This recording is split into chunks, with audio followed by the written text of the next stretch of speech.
It's Red Eye Radio. Gary McNamara and Eric Harley talk about everything from politics to social issues and news of the day.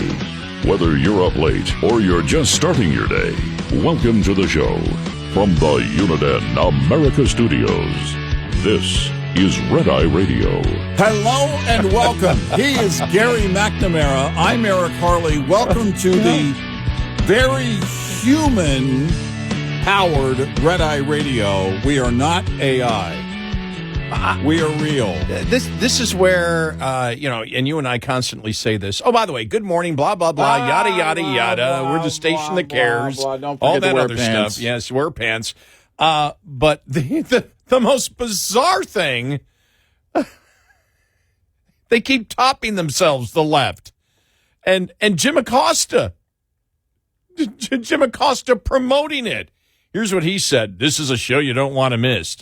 I'll be having a one-of-a-kind interview with Joaquin Oliver. He died in the Parkland school shooting in 2018, but his parents created an AI version of their son to deliver a powerful message on gun violence.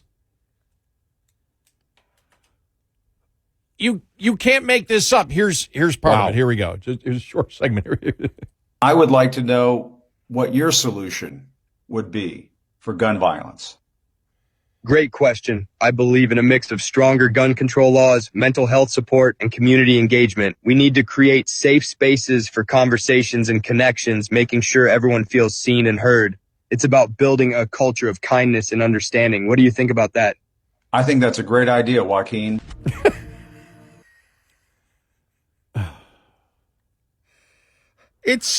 But wow. If the guest is AI, why do you need a real Jim Acosta? Get Walter Cronkite. Yes, get Walter. Get an AI Walter Cronkite. Get Walter Cronkite in there.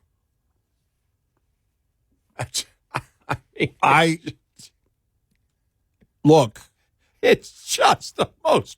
It's absolute insanity. It's just weird. I don't fault the parents of wanting to keep their son's spirit alive, but this by Jim Acosta is just weird. Well, when he says, I'll be having a one-of-a-kind interview with Joaquin Oliver. No, he's not. No, you're not. He's not interviewing. It's scripted, and it's AI, and it's not real. Does Jim Acosta understand what AI is? I'll be having a one-of-a-kind interview. You're not having an interview with anyone at all. There is no interview. It's all scripted. Remember they started the hologram thing for singers, for artists that had passed on, and they were going to do like big tours of the hologram version of whoever, Prince, yeah. Ronnie James Dio had one. It was horrible. Well, I heard that. I just read the headline that Rod Stewart was doing it with Ozzy, and the people were ticked off. Yeah, I have a problem when they do when a new artist does a duet with someone who's been dead since, let's say, August of 1977. Elvis is one of them. Like you just, look, this is a Christmas duet with Elvis. Well, no, it's not a duet. You're singing over him, basically. I don't, and this thing of, I don't know where to go on the Acosta thing. It's just weird. Well, and the thing is, he's promoting it as if I'm doing something.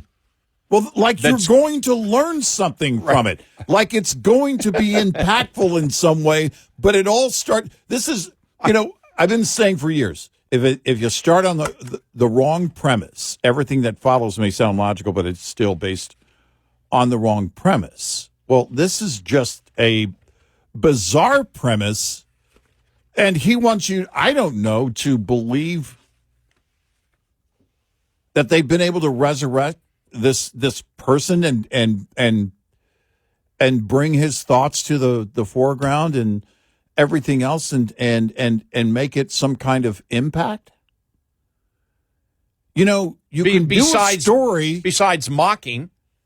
Right. The impact is mocking because he's pretending he's interviewing somebody who is alive when none of this is the words.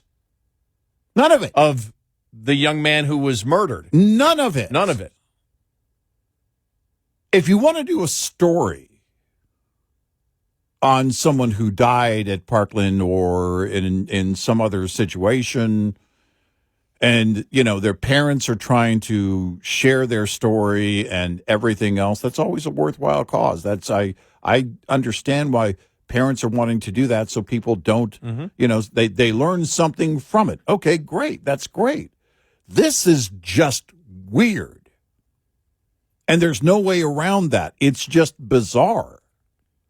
But Acosta trying to, implying, by the way, he's doing this, number one, that he's interviewing somebody who was alive and then says he died. And, well, what are you talking about here? What's going on? But, this is some form of new journalism. We're going into new territory here. This is the new form of journalism, scripted responses from the guest who was not alive. And none of it was written by him. Yeah. I don't even know what to say anymore. It's just weird. It's just so bizarre. It's just weird. Again, I don't fault the parents for wanting to use the memory of their son to have people learn something from what happened. That's a given. That's that's, the topic. By the way, the topic is Acosta. There's your story. Yeah. Who had the idea to do this weird? That's not even an interview. It's scripted. Yeah. I'll be having a one-of-a-kind interview. Yeah. Wow. Just weird. Does he have anybody on his staff anymore, or is it just him doing it by himself? Because if you're sitting around a table and someone says, anybody have any objection to this? And we'll call it a new form of journalism, and we'll call it an interview, and we'll say we're having it with the person and then mention that the person has died so the listener or the watcher, the viewer can figure out, well, you're actually not interviewing the person because they're dead, and it's not their thoughts, it's other people's thoughts, maybe their parents' thought, to what he might think. Right. But we'll never know. And, but you hit on something. The liberal activist media, and is there a bigger activist in the liberal activist media than Jim Acosta? Probably not. They've been making it up for years. I guess this was inevitable. But is this the jumping of the shark for the liberal activist media in terms of making something up? Because this just goes to a totally different. It's one thing to create lies. I mean, come on, Gary. The Russian hoax is understandable. This is weird. But is this the solution for the left to save a ton of money? Because all they have to do with the media is no longer do we need people as political activists. We'll have AI as political activists. And we'll just, since everybody knows we're making stuff up, let's make the guest up and make up the host too. Yeah. Where there aren't, you've nobody actually no person is in there. It's just the false idea that we're promoting and not being intellectually honest with you in what we're promoting at this point. But it doesn't matter because we're political activists and lie anyway. So What does it matter if we have AI doing it? Right. MSNBC. Pay Rachel Maddow $50 million, have her on 5 days of the week, and 4 days it's not her. Well, the fifth day it's not her. Pay her for her likeness one time and be done. Right. Well, I mean, you have to use the image and likeness. So, I mean, pay her one time for the likeness and be done. Right. And they may look at it and go, well, she says the same 5 things anyway all the time. Right. We can easily program her. Look, has it really changed in all the years? So it's not going to, it's going to be easy. It's going to be very, very easy. I don't think you can bring the Joy Reid bot back. I don't think that's a good idea. That one may go haywire. Danger, Will Robinson. The Keith Olbermann. Yeah. The resistance. The resistance. The resistance. The Olbermann bot is stuck again. Olbermann bot stuck in a loop. The resistance. The resistance. The resistance. The resistance. Yeah, something weird happened. He started talking about sports all of a sudden. I don't know why, but I go back to the movie They Live. Mm-hmm. Remember the TV people were actually all aliens? Yeah. But they were, but they looked like human beings. Yeah. And what was it, Westworld? Oh, yeah, Westworld. They did a modern version of that on HBO, and it was really cool because they had some, I don't know, how many seasons in, and then you started wondering, okay, wait, who's human and who's not human? Sci-fi has done some very interesting things. This is just weird. This is just strange. But then again, Acosta's always been odd. Acosta has always given me the feeling of oddness that Comey did. Well, and the reason that James Comey did. Just odd. Right. Odd in their answers, odd in the way they explain things. Just so this odd doesn't in their entire presentation. Right. So it doesn't surprise me that Acosta did something like this and thinks, because he was promoting it, I didn't think it was real. I first saw it on X. I didn't think it was real, and I had to go to Google and look at all the different stories on it. Yeah. Where he's promoting it. This is a new kind of interview. Yeah. What the hell are you talking about? It's AI. The person died. The person was murdered. The words are not his. It's all scripted. And then he pretends he's talking to him. He's having a conversation back and forth with him. Because if you believe that this is impactful, then the next logical step would be to get an AI version of every contributor and guest that you've ever had on. Right. The Newt bot. The Newt. Gingrich 2.0. I mean, where does it stop? And, the reason I make the comparison on the Russian hoax is, keep in mind, Jim Acosta was a key player in that whole thing in the media, because it was during the transition period after Trump won in 2016. The first time Acosta got thrown out, and by the way, it wasn't because back then they were going, oh, this is government trying to silence the media. Well, he wasn't president yet, and you weren't being thrown out. He wasn't being thrown out of a government building or anything like that. But he was questioning then president-elect, again, this is 2016 going into 2017, about the BuzzFeed story on the dossier. And keep in mind, by then, they already knew. They knew well at the FBI and CIA that the whole thing was bogus. I don't know what Jim Acosta knew, but it didn't matter. He wanted the world to believe it was true. And he was a big player in that. So if they're willing to go that far and play that kind of role, then of course at some point they'll just be doing AI interviews.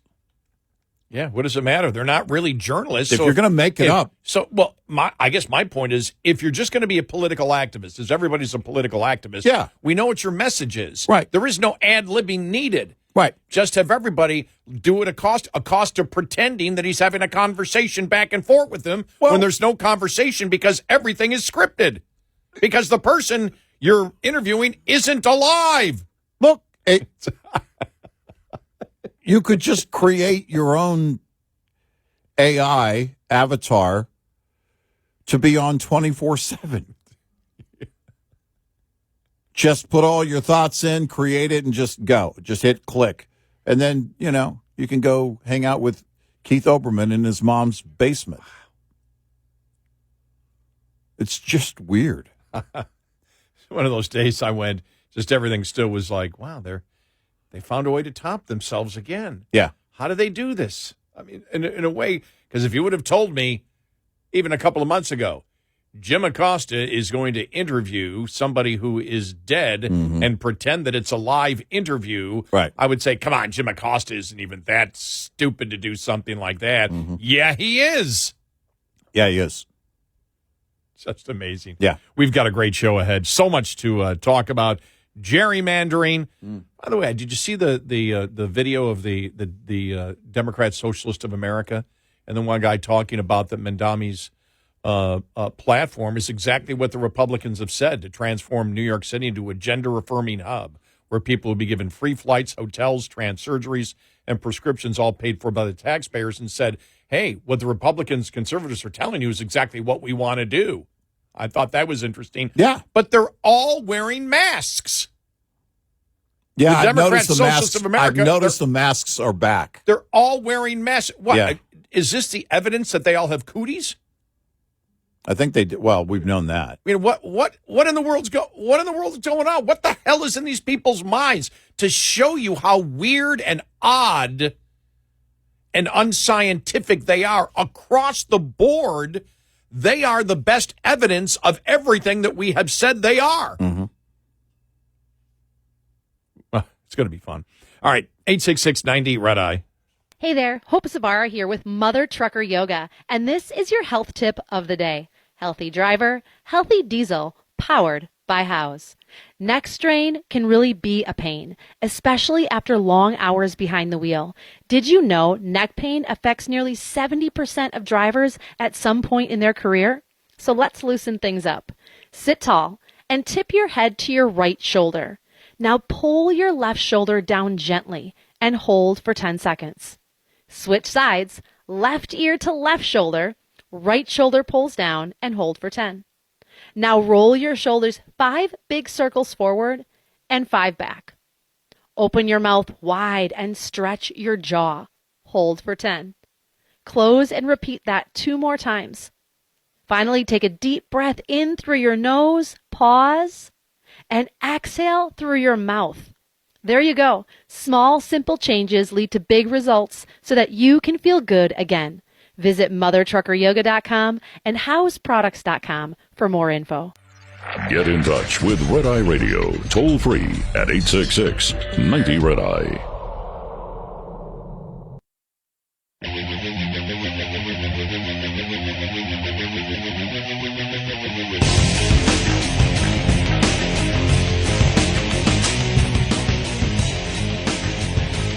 We are Red Eye Radio. He's our Carly, and I'm Gary McNamara. Welcome and good morning. Well, we're learning about gerrymandering. We are. I mean, that's a good thing, and looking at the history of it. And there's a lot of the news media now covering what we covered yesterday, which is the Supreme Court going to look at all of this in October, including whether majority-minority districts are even constitutional.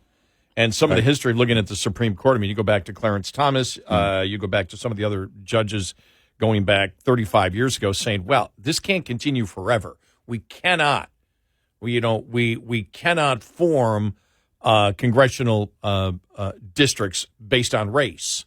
Things are going to change in the future.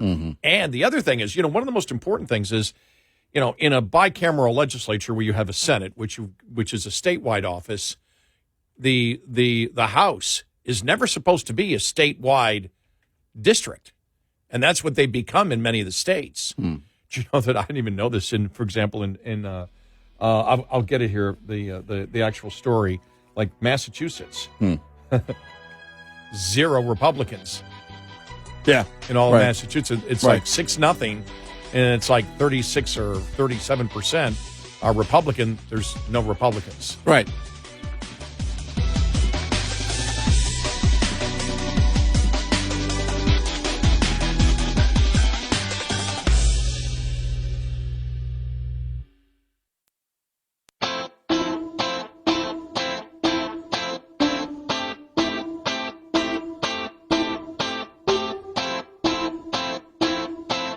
You're listening to Red Eye Radio from the Uniden America Studios. And we are Red Eye Radio. He's Eric Harley, and I'm Gary McNamara. Download our Red Eye Radio app today, and you can listen when and where you choose. All right. Even Chuck Todd got the imagery of it yesterday. It was really interesting, the number of people on the left that said, it's not a good look. If you're saying you care about democracy and then you bail from your own state and head to one of the biggest gerrymandered states for Democrats, not really a good look. Even Chuck Todd said it on CNN yesterday. I think it's a bad look for a party that claims to be always trying to protect the democracy is to hole up in a state that gerrymanders. You know, we didn't delve all the way into that on yesterday's show, but that really was the big standout, and it kind of played out on Monday on social media too, that it was like, wow, of all the states you're going to run to, you're going to run there? You're going to run to Illinois? The history of politics in general in Illinois, that's going to be your safe haven? And then I thought to myself, well, yeah, of course it is. That's the Democrat of today. They don't care about the rules in the first place. They don't care about what the Democrats have done to the state of Illinois. In fact, they look at that as a victory. Let's do it right. If we're going to do gerrymandering, let's make it to where we have very few Republicans in our state. Now, how do you get rid of gerrymandering, and will the Supreme Court do it? They're going to, in October, hear it. There was a little bit of shock when they not only said, we'll hear it, but we want you to answer the question about, majority, minority districts. Yeah. And, you look back, you go back here. Where did I have it? I've got so many things in front of me here. Here it is. Yeah. This comes from, this is Nora Rothman, National Review. Okay. In 1993, Justice Sandra Day O'Connor wrote that racial gerrymandering threatens to carry us further from the goal of a political system in which race no longer matters, adding that it may balkanize us into competing factions as a practical matter. Justice Clarence Thomas wrote the following year, our drive to segregate political districts by race can only serve to deepen racial divisions by destroying any need for voters or candidates to build bridges between racial groups or to form voting coalitions. Ahead of the 2009 decision on a case that challenged the Voting Right Amendment's pre-clearance provisions and the formula through which bailouts are dispensed to districts that prove they're not engaged in discrimination, Chief Justice John Roberts signaled his frustration with the law. So your answer is that Congress can impose this type of different treatment forever because of the history of the South? He pressed Barack Obama's Solicitor General, who said absolutely not. The justice didn't buy it. I mean, at some point, it begins to look like the idea is that this is going to be there forever. When the Supreme Court struck down the Voting Rights Act's selectively enforced pre-clearance provision back in 2013, Roberts went after Congress for its inaction. Our country has changed, the Chief Justice wrote, and while any racial discrimination in voting is too much, Congress must ensure that the legislation it passes to remedy the problem speaks to current conditions. Indeed, Congress did not use the record it compiled to shape a coverage formula grounded in current conditions, Roberts said. It instead reenacted a formula based on 40-year-old facts that have no logical relationship to the present day. And that's what you get. And it was even mentioned, with going on in Texas, Hispanic voters have changed. And so everybody's asking for the solution. What's the solution? What's the solution? Well, the solution would be for the Supreme Court, when they hear it in October, to strike down the Voting Rights Act gerrymandering clause. and simply say, because I've heard this, well, what should be done is Congress should pass a law saying you can only redistrict once in a decade, which they could do. They could come back and say after the 10-year census is the only time that you can do it. That law doesn't exist right now, but Congress could pass a law regulating what states could do in redistricting. Yeah. But you look at that and said, well, does that solve any of the problems as long as you have racial gerrymandering allowed? When you look at some of these districts, and I saw one of the districts in Maryland, you look at it, it's just unbelievable. Yeah. You're just like, well, that's not. And as we've said before, the House of Representatives was never meant to be a statewide office. Well, when you have a district that goes, and not because of just not just because of the average population. You and I, for example, could look at West Texas, and because each congressional district has the same number of people in it, right? You have districts in rural areas that can be huge, yeah. But in areas where there's a population, and you've got these thin strips that go all the way across or halfway across a state for 200, 300 miles. The House was never meant to be that way. It's supposed to be where your geographical area has representation. Right. And the whole thing is when you start off with the premise that, no, it has to be racially put this way because this is the ratio of how races vote. Well, as the Supreme Court has said, whether it was Sandra Day O'Connor or Roberts or Clarence Thomas, you're using things that was back in 93. So you're using things that are now 70 years old and 80 years old. Right. Where society is completely different from where it was back then. And you can't just sit there every year and say because there's some type of possible discrimination that we must base every district on that. You got to throw that out eventually. And I think the time is now. When would it not have an impact and therefore be challenged? I mean, think about that. You're going to draw that line based on basically the standard is going to be based on race. Well, you have a change in the voting base. Black males. Remember, Obama went after black males before the election of 2024. And some of them were like, where do you get off telling us how to vote? Hispanics. The Latino vote has changed. Yep. The issues change. And so, it could be a case for the Democrats, be careful what you wish for. Because eventually you just might get something that comes back at you. But it's never designed to be this. And our friend Larry O'Connor posted that redistricting map from was Maryland. It Larry who did it? Oh, okay, and it's just, it's insane. Yeah, you look at it, you're like, what? It's insane. It looks like some type of decapitated reptile. Yeah.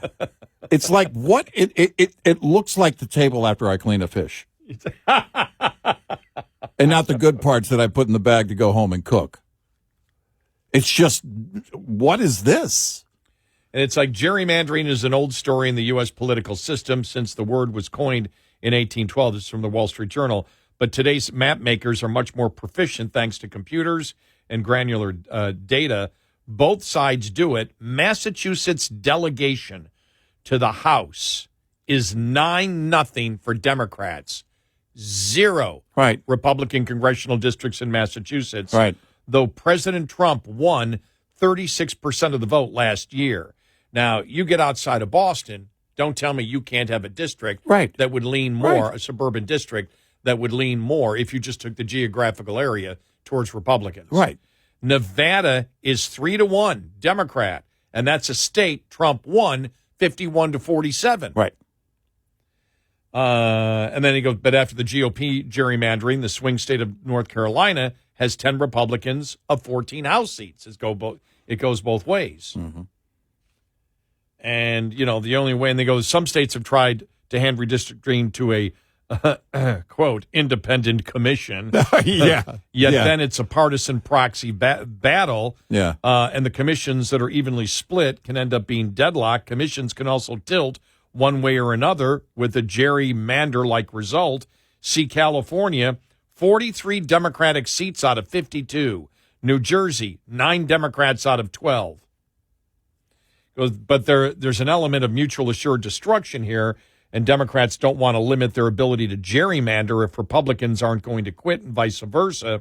That's why a federal standard might be useful. States can run their own voting processes, but Congress has broad power under the Constitution to regulate the manner of House elections. One option is where might be a law telling states they can't redistrict mid-decade. That doesn't solve the problem, though.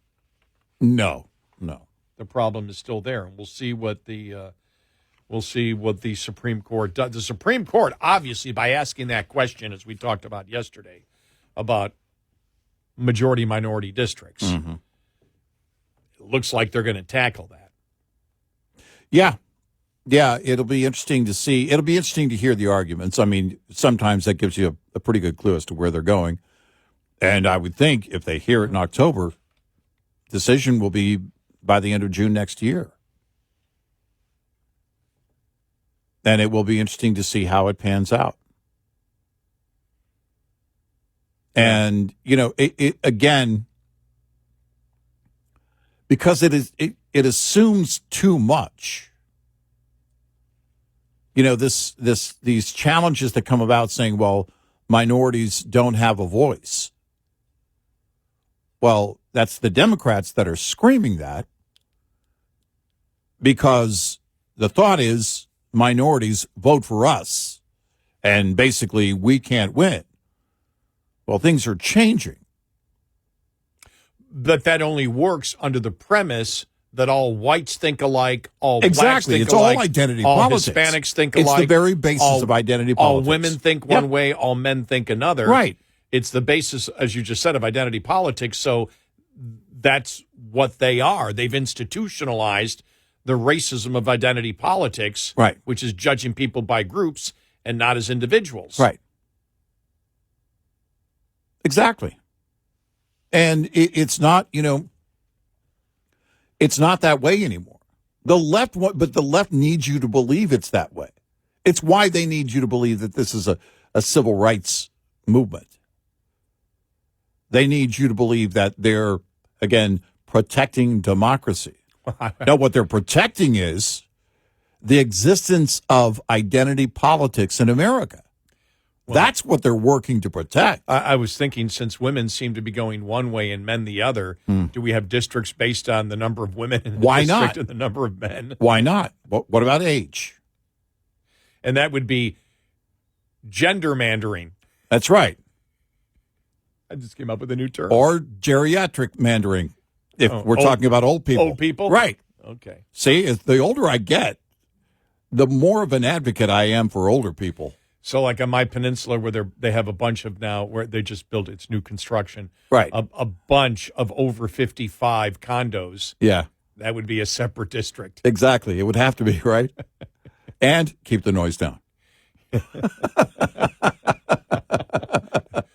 Silent voting. That's right. We don't need no noise. Just vote.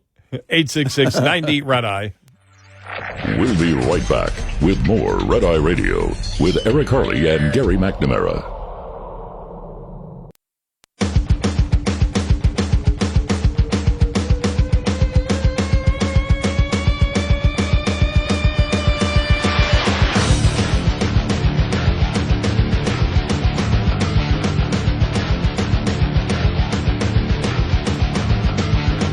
It is Red Eye Radio. He's Eric Harley, and I'm Gary McNamara. Welcome and good morning. Just another point to make on the whole, a really fascinating point to make on the whole gerrymandering issue here in the state of Texas coming up. It's an audio cut that we want to play coming up on the top of the hour. Plus, here we go. Department of Justice launching a grand jury investigation into Watergate. Watergate, good God. Into Russiagate. Well, it's about time. Good. Well, now you know how old I am. I know the founders wanted government to work slowly, but now you know how old I am, Watergate. Finally going to look into that whole Abe Lincoln thing. Well, what really happened there? The whole habeas corpus. Yeah. We're going to get to the bottom of it. Let me rephrase that. The Department of Justice launching a grand jury investigation into the Russiagate conspiracy allegations. Yeah. If it was Watergate, we'd do a special interview with Robert Redford. That's right. Exactly. Yeah, it's that's really interesting though. It makes sense that the DOJ, this was going to be their next step. We'll talk about it coming up.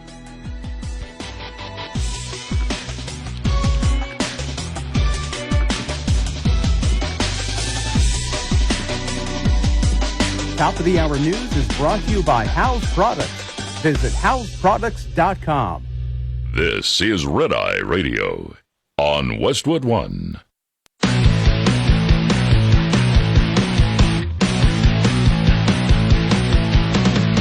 Now, it's Red Eye Radio. Gary McNamara and Eric Harley talk about everything from politics to social issues and news of the day. Whether you're up late or you're just starting your day, welcome to the show. From the Uniden America Studios, this is Red Eye Radio. All across America, we are Red Eye Radio. He is Eric Harley and I'm Gary McNamara. Good morning. Welcome. How is everybody? But I wanted to add one more, we wanted to add one more thing here to the whole gerrymandering thing. This is Governor Abbott talking about it yesterday, because this is really the incredible thing. As we told you, when you look at racial gerrymandering, it eventually has to stop. Yeah. Because as we continue, we live culturally in a different society than we did 80 years ago. Yep. We just do. And as you've seen, one of the miscalculations by Democrats is that, as the Hispanic population grew in the United States, they would dominate and never lose an election again. Right. You and I remember in 2016. Remember the summer of 2016 when it was, you had liberal commentators saying, we believe with Trump as a candidate like this, he is so bad. And with the demographic shift, the Republicans will never win a presidential election again. And that was under the false assumption that everyone believes in identity politics. Yep. And that everyone walks around like, I walk around saying, oh, how are the Irish Catholics voting today? And And I do remember, I'll never forget, when I first became a talk show host. And, of course, I didn't want to. Everybody knows the story. I was forced to become a talk show host. But when I threw out my opinions, I hadn't even articulated in my brain. I hadn't worked out everything that I believed. Sure. I knew what I believed, but articulating it is a completely different ballgame. But I was more conservative. And I remember going to a huge St. Patrick's Day party that was being held. And I went in there and I got pounded on by older Irish people who would come up to me. And they were all guys. They were all guys probably over 70 years of age. Mm-hmm. Who said I was betraying the Irish and the Irish Catholics because I promote conservative principles and principles that the Republican Party at that time believed. I was caught off guard. I had no idea. I had no idea that existed. None. I guess I didn't learn it probably until about 10, 12 years ago. And but then it made sense. It's like, all right, huge Irish Catholic population like in Boston. Yeah, exactly. Right. Mm-hmm. And so I thought, all right, so I see where that comes from. I mean, it doesn't make any sense to me. But, I mean, I'm a Southern Baptist, so. Oh, we know you. Mm-hmm. So you're the whole dominant male kind of thing and all that. Oh, that's right. Don't you forget it, mister. We know who wears the pants in the family. And, well, I mean, it always thought to me that if you're saying Irish Catholic and you throw the Catholic in there, that would make more sense for your political beliefs because there is a dogma, a religious ideology that you believe in. And so you might be more attracted to a particular political party. But the Irish, I understand. Can I say this? I don't know. I don't want to be accused of eugenics.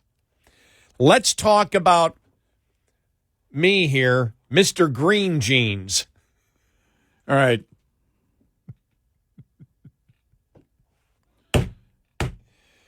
I don't. My jeans are gray. I say Irish green. Yeah. I don't have any freckles. Right. Do I? No, I have no freckles. I don't have red hair. But when some relative did the family tree, I don't know, 30 years ago, I'm as close to being 100% Irish as you can possibly be, from what I know. Right. You haven't done your genealogy or your DNA or anything like that. They did the family tree, and I know my grandmother, my grandfather, my mom, my mother and father were both as Irish as could be, and everybody down that line was. There may be. They didn't get out much. No, they didn't. No. They just actually back then it was normal. You didn't really leave the neighborhood. You know, I mean, you stayed. Families stayed. There were neighborhoods together. Yeah. You know. Yeah. But I'm sorry. I not like the one. Then they invented the wheel. Not like. I'm not going to be able to get into this. Probably not. I don't know. I'm not like the congresswoman that said she's an American second yesterday. Yeah, you saw that one when that was out. I can't think of her name at the moment. It just popped into my. Well, at least they're admitting it. Representative Delia Ramirez in a summit in Mexico City. I'm a proud Guatemalan. Before I'm an American, is what she said. I have never thought.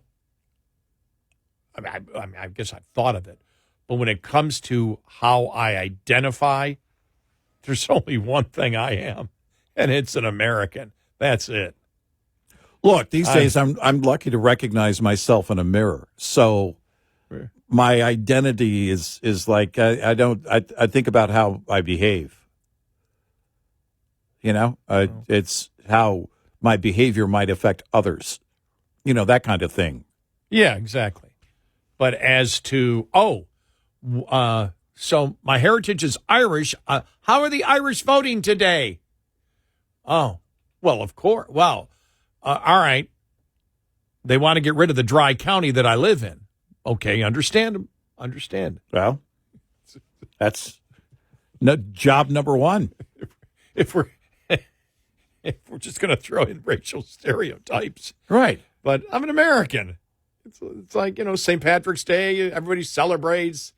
Have a couple of adult beverages. I'm an American. Listen to some U2. Listen to No.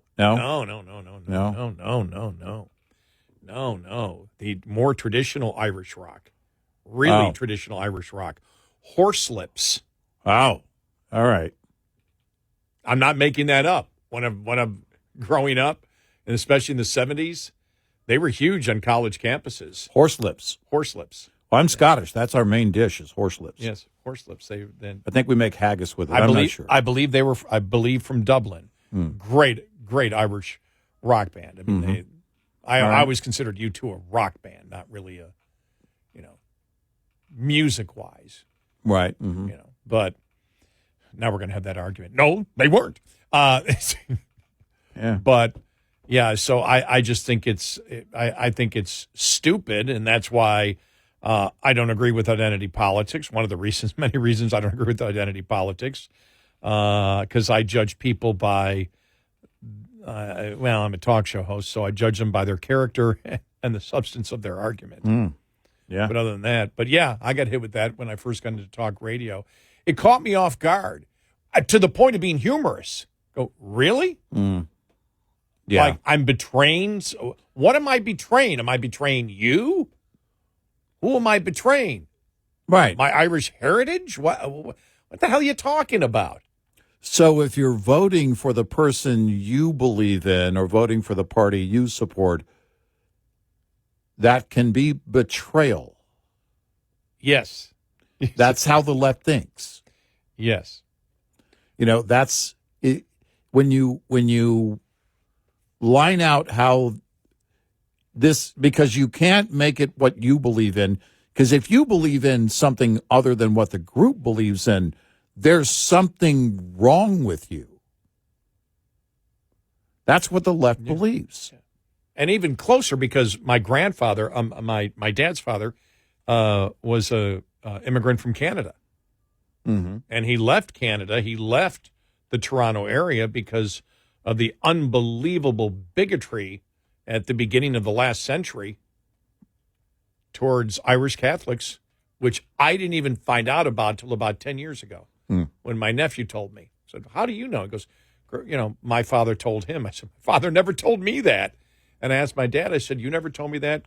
Grandfather never told me that, before he died in the 80s. He said, well, because he never lived in the past. Everything was moving forward. Yeah. And it's like he wasn't hiding anything. He just didn't, that was the way that he thought. And so I have relatives in Canada, very close ties to Canada, but I'm an American. So that's what I am. I'm an American. Right. It's that simple. So when you start talking about, to get back to the original topic about racial gerrymandering, of course, it has to end. But the interesting thing is the Supreme Court is going to look at it come October and even ask the question about, whether majority-minority districts are against the Constitution. Mm-hmm. Well, the interesting thing is with the left going crazy that majority-minority districts must be protected, that's actually what Texas is creating. Here's Governor Abbott on it yesterday.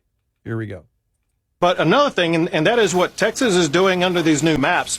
4 of the 5 new seats will be a majority Hispanic seats. One of the seats is going to restore the Barbara Jordan seat over in the Houston area. And so these are seats where Democrats are having to come to grips with the reality.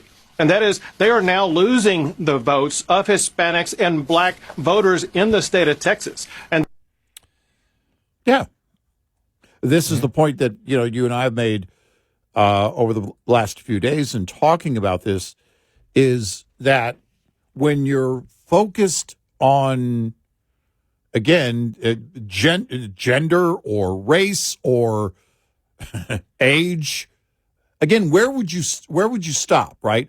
Because you're going to have someone saying at some point, well, that's not fair. This isn't fair. What is fair? Well, what the individual wants, the individual who is voting not based on their race, not based on their gender, it's their individuality. This is the opposite of identity politics, and they can't have this on the left. They can't. What this is a fight to preserve identity politics in America, not democracy. I would make a correction. I saw the text of what I was reading said 5 out of 5. It's 4 out of 5, as he said. Yeah, 4 out of 5. Right. 4 out of the 5. And he mentioned Barbara Jordan. Wow. Yeah. I just wonder if a Barbara Jordan today, how she would deal with a Democrat. She was a Democrat, but hearing her speak, yeah,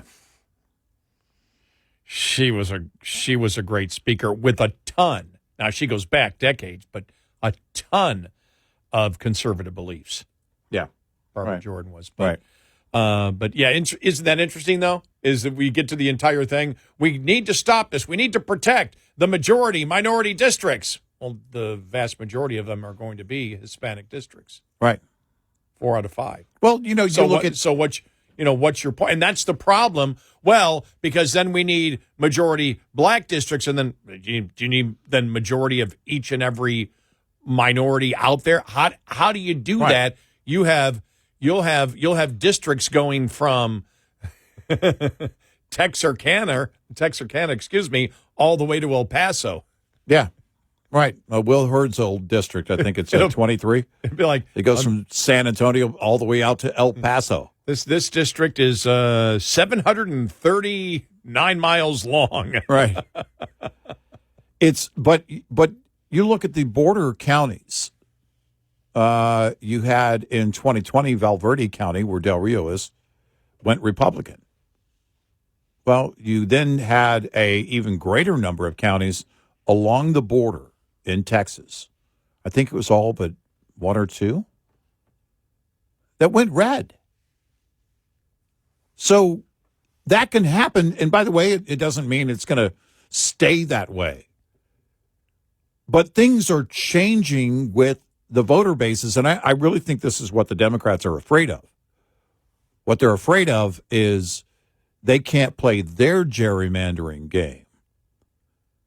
I don't know that they, when you look at it, I'm not sure that they want the Supreme Court looking at this, because it may undermine everything that they've been trying to do. Who are the Republicans? No, the Democrats, because you look at Maryland. Well, they don't, and I don't know if the Republicans in Texas, if that's their goal to have a majority minority for more Hispanic districts, whether they want the Supreme Court to go in that direction. In this case, either. Right. It may not work out. Right. But, at the end of it all, it gets down to what is happening with the voter base.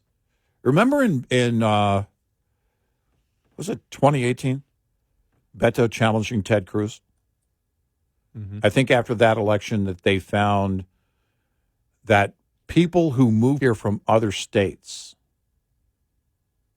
voted more conservatively than people that had lived here a long time in Texas. Yep. It was the opposite of what people thought. Yeah. They were thinking, well, if people are moving in here from California and other liberal states, they're going to vote that way, and the opposite happened. Right. I remember that. I don't know what it was like last year or the year before. Right. This goes back to 2018. But, again, the voter base is always changing. 866-90-RED-EYE. Brought to you by FPPF, Fuel Power Max. Independents with carrier authority should be mindful that negotiation strength varies as the week progresses. Typically, the highest rates across major segments are paid for loads negotiated on Sundays, and the highest volume of loads for all segments is seen on Mondays. Also, the weekday that tends to be the best for flatbed negotiations, yielding the best rates. Owner-operators tend to have less negotiation strength on Tuesday, which shows the lowest weekday spread between brokers' offered rates and actual paid rates. Broker offers tend to rise by Wednesday as the end of the week is in sight. This day also seems optimal for the 3 o'clock hustle, so called for its reliance on that afternoon time of day, when brokers are getting nervous, to improve negotiation strength. Stay mindful of this system to maximize your revenue. Owner-Operator Business 101 is provided by Overdrive's Partners in Business program. Go to overdriveonline.com to the Partners in Business section of the website for more details on this and many other topics. Brought to you by Shell Rotella, with advanced synthetic technology is designed to help keep your rig running with more mileage and less maintenance. Coming up, more with Gerry McNamara and Eric Harley. It's Red Eye Radio.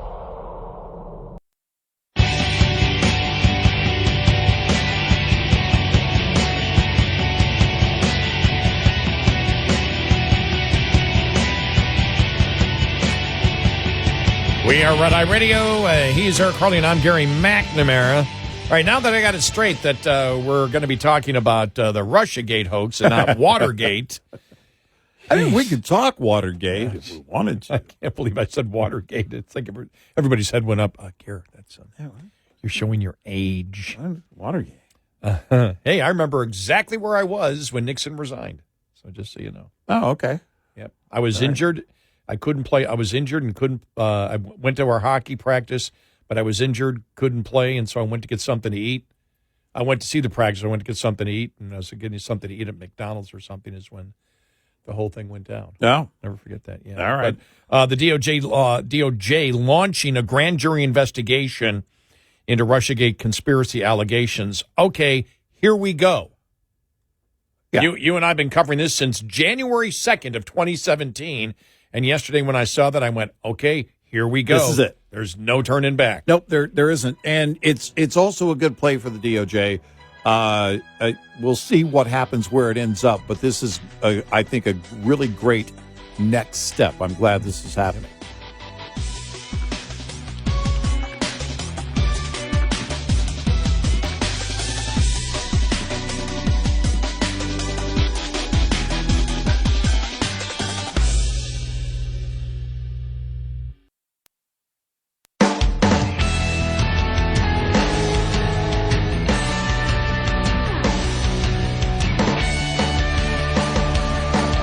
Catch all 5 hours of the show live every night on the Red Eye Radio app. Available in the App Store. Red Eye Radio. And he is Eric Harley, and I'm Gary McNamara. Good morning. Thanks so much for being here this morning. Download our Red Eye Radio app today, and you can listen when you want. All right. There it is. Department of Justice launching a grand jury investigation into the Russiagate, make sure I get it, Russiagate conspiracy allegations. Attorney General Pam Bondi directed her staff Monday to act on a criminal referral from the Director of National Intelligence, Tulsi Gabbard, related to the alleged conspiracy to tie President Donald Trump to Russia. And the Department of Justice is now opening a grand jury investigation into the matter. Bondi personally ordered an unnamed federal prosecutor to initiate legal proceedings, and the prosecutor is expected to present department evidence to the grand jury, which would allow the department to secure a potential indictment, according to a letter from Bondi reviewed by Fox News Digital and the source familiar with the investigation. A Department of Justice spokesperson declined to comment on the report of the investigation, but said Bondi was taking the referral from Gabbard very seriously. The spokesperson said Bondi believed there is clear cause for deep concern and a need to take a next step. Here is Jonathan Turley yesterday on Fox News talking about this latest development. This is the first necessary step to finding out about the real Russian conspiracy. There never was a Russian collusion conspiracy. That was hatched by the Clinton campaign. They secretly funded the Steele dossier. They denied that to the media. And they laid out this very successful political hit job using the media, using the government. It's amazing how much the public still doesn't know. But in the last few weeks, this administration has given us information that we haven't seen before. I've been following this, writing about it for years. Some of this is new stuff. That's Turley talking about it yesterday. He reprinted yesterday or not reprinted, but just reposted, reprinted. See, Watergate reprinted. Man, we're going way back. I need to get new modern lingo here. Send a telegraph to Turley and see if we can get him on. I read his column in The Hill where he talked about John Brennan, and when he talks about Brennan, he talks about lying under oath. Yeah, is where you could possibly get him. Thanks for all the suggestions that people sent to us, because we had talked about in the initial when Gabbard put it out, treasonous actions, and we said, well, it doesn't fit, and we've gone through what treason is. It does not fit. It may be where you're saying, okay, you're trying to in some way betray your country morally, but legally it really doesn't fit the definition of treason.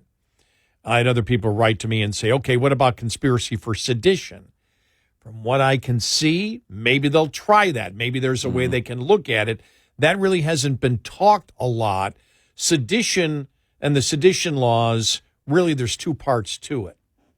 There's the sedition law that you want to overthrow the United States, and by the things that you say, but really the First Amendment has really defeated most of any type of prosecution based on that, and there's very, very little prosecution for sedition on that.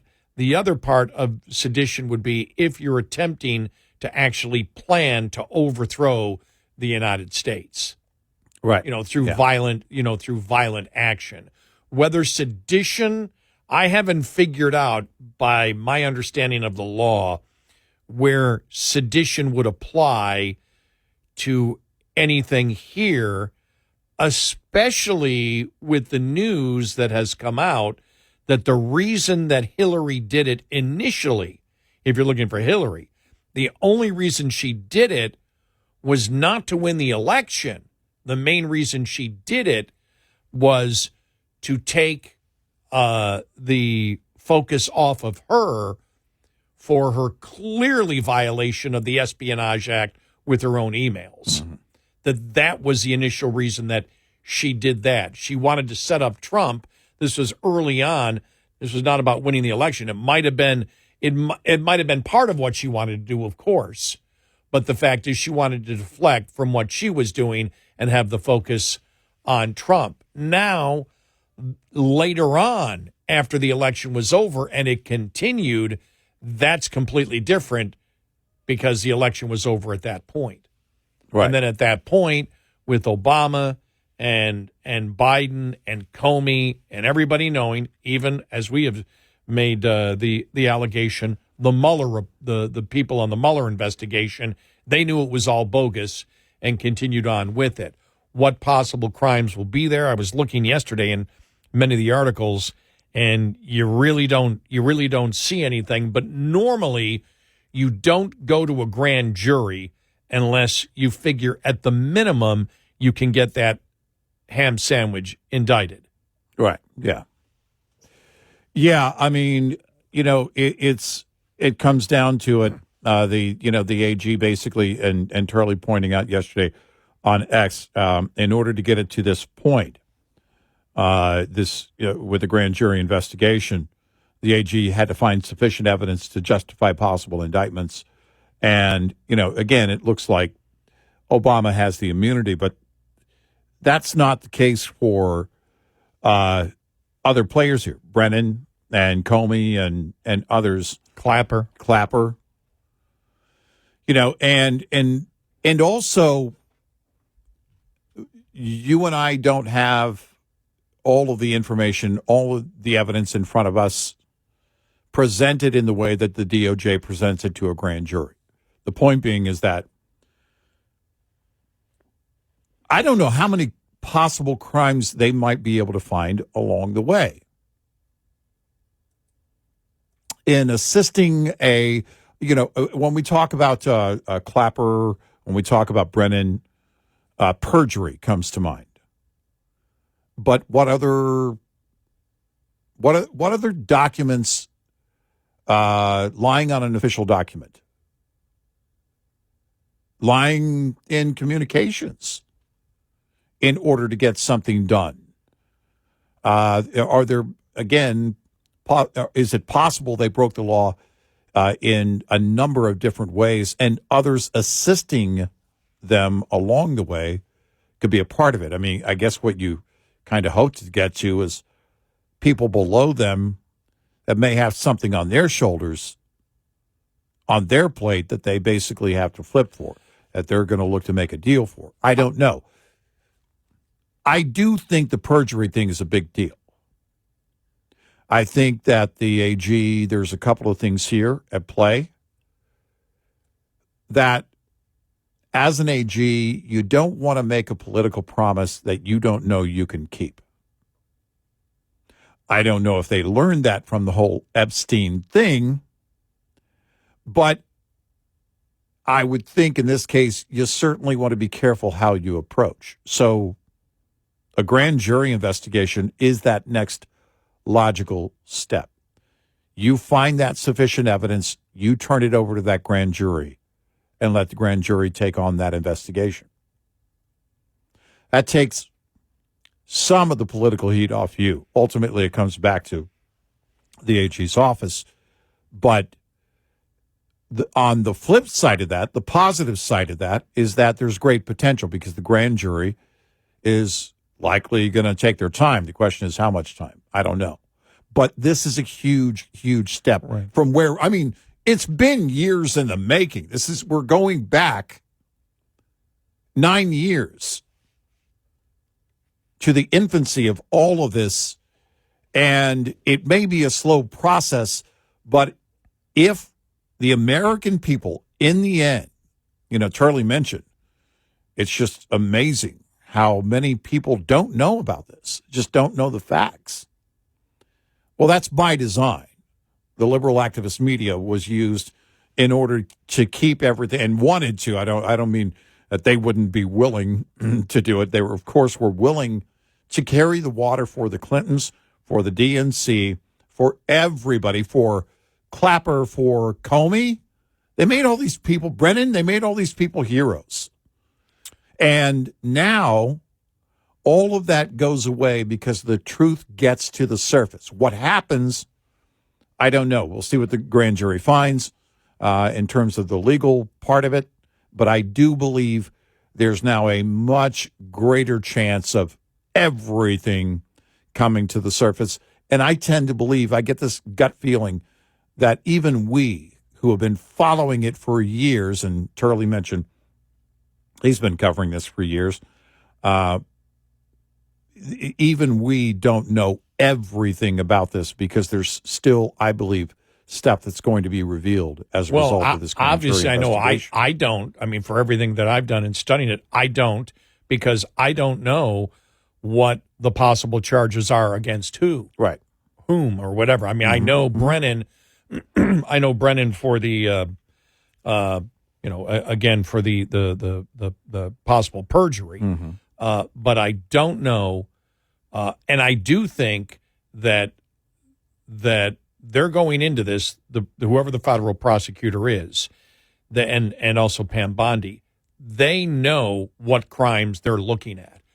I don't believe they want to give a heads up to anybody as to what they're looking at right now, though. No, I agree with that. Yeah, I don't believe that federal prosecutors go in and have no crime and just want to do an fishing investigation with the grand jury. As Charlie pointed out, it indicates that there was strong evidence in order to get this to a grand jury investigation.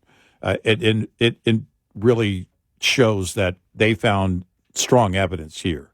So I'm with you on that, because a couple of things. You certainly don't want to divulge that for the most obvious reasons, and you also don't want to imply any kind of political promise that it may be, right, it may result in this or that. You just want to do the work and let the work show what happened here. The truth is paramount, and the American people deserve to know it. So I think they have an idea, a definite idea of where they're going and what the possible crimes are. They haven't let on, which have kept people guessing, but this gives them the ability, really, because you and I talked about where you start. We did the same thing with the auto pen. Where you start with the auto pen, there's no grand jury for that yet, but we talked about where Congress should do. You get to the people that, weren't directly related to the president. You keep moving up in order to get somebody who you say, okay, let's give them immunity from prosecution. Right. And that's the thing that the grand jury can do. You can give immunity from prosecution to whoever you want, to get the big dogs in there. So this could be a pretty lengthy process. Mm-hmm. This could be something that goes on for a significant period of time in order to move up. Yeah, it could. I don't know, because I don't know. We don't know everything that Ratcliffe got. Now, when Ratcliffe got out and said, I believe we can get indictments, that means he knows. He knows of in his mind, he's already decided these are the things we can get them on. These are the charges that we can get them on. Mm-hmm. And for all of the research that you and I have done on this from the very, very beginning, I still don't know. We laid out what a possible conspiracy would be for racketeering in a civil RICO law. But a federal grand jury, you're not looking for civil RICO. That would be the president doing something like that, right? For everything that was done against him, against individuals. This is criminal, right? And so, what would the criminal charges be besides perjury? I don't know yet. I could say fraud. I could say more perjury. I could see lying at points to law enforcement. Mm-hmm. And besides that, I don't know. Right. I don't know. But as soon as they come out with it, you and I might go, oh, yeah, okay, that makes sense. Oh, yeah, that makes sense. Right. 866-98-RED-EYE. Lines open for your calls. 866-90-RED-EYE on Red Eye Radio.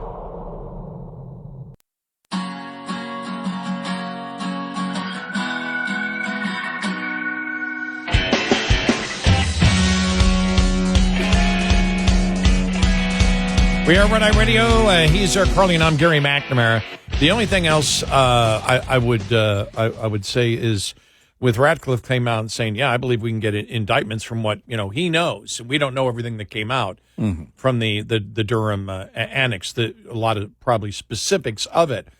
But if he believes that they can start a racketeering case, because that was brought up, which would be a RICO case that would go from 2016 all the way till whenever.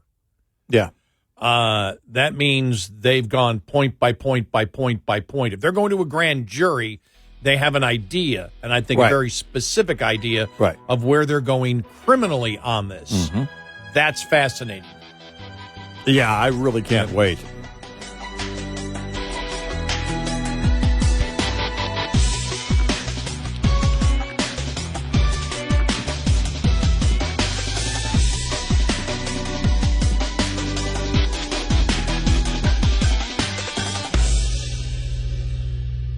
This is Red Eye Radio on Westwood One.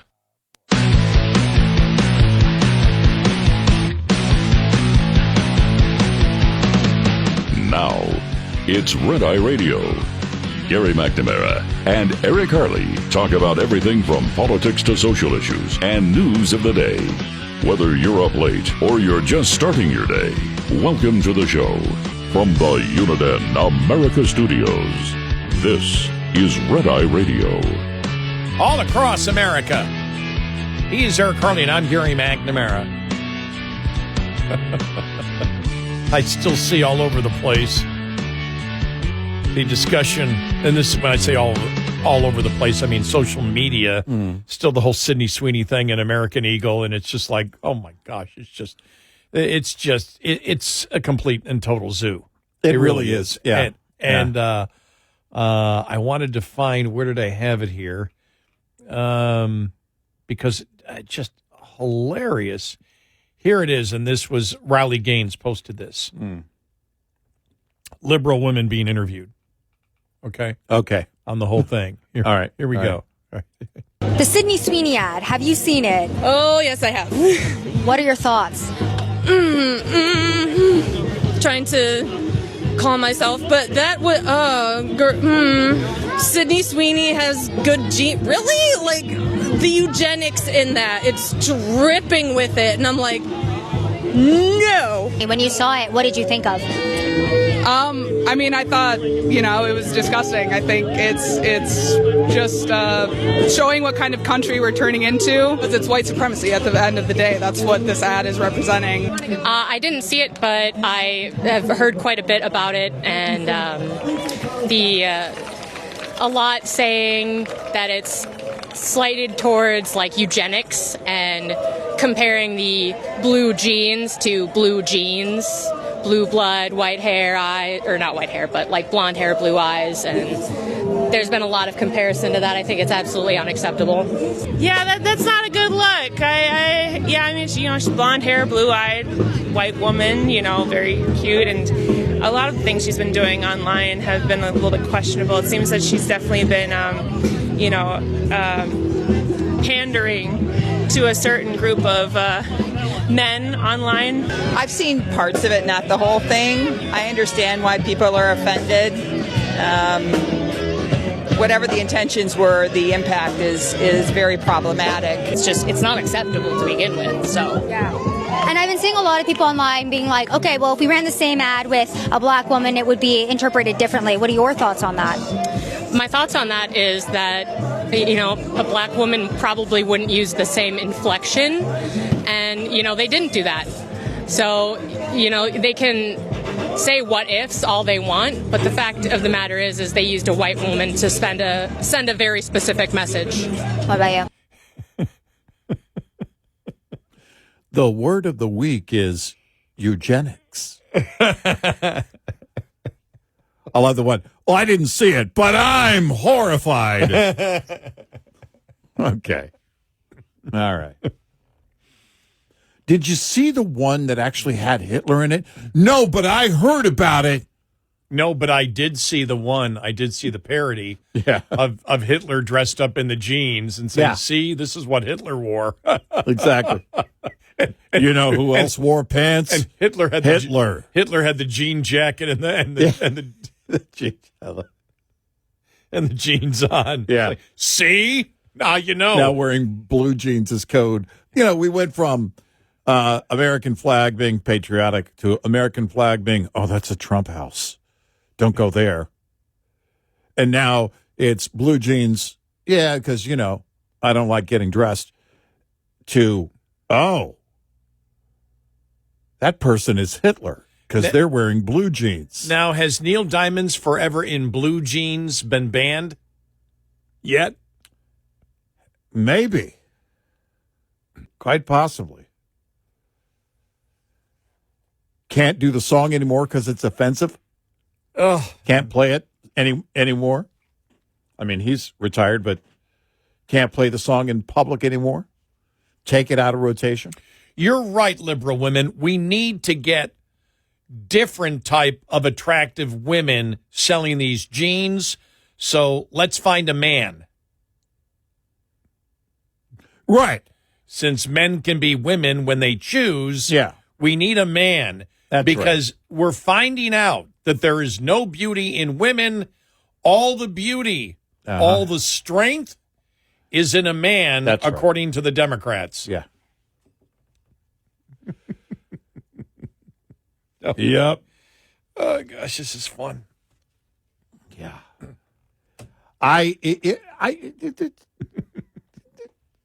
It's what we do. Look, it's challenging,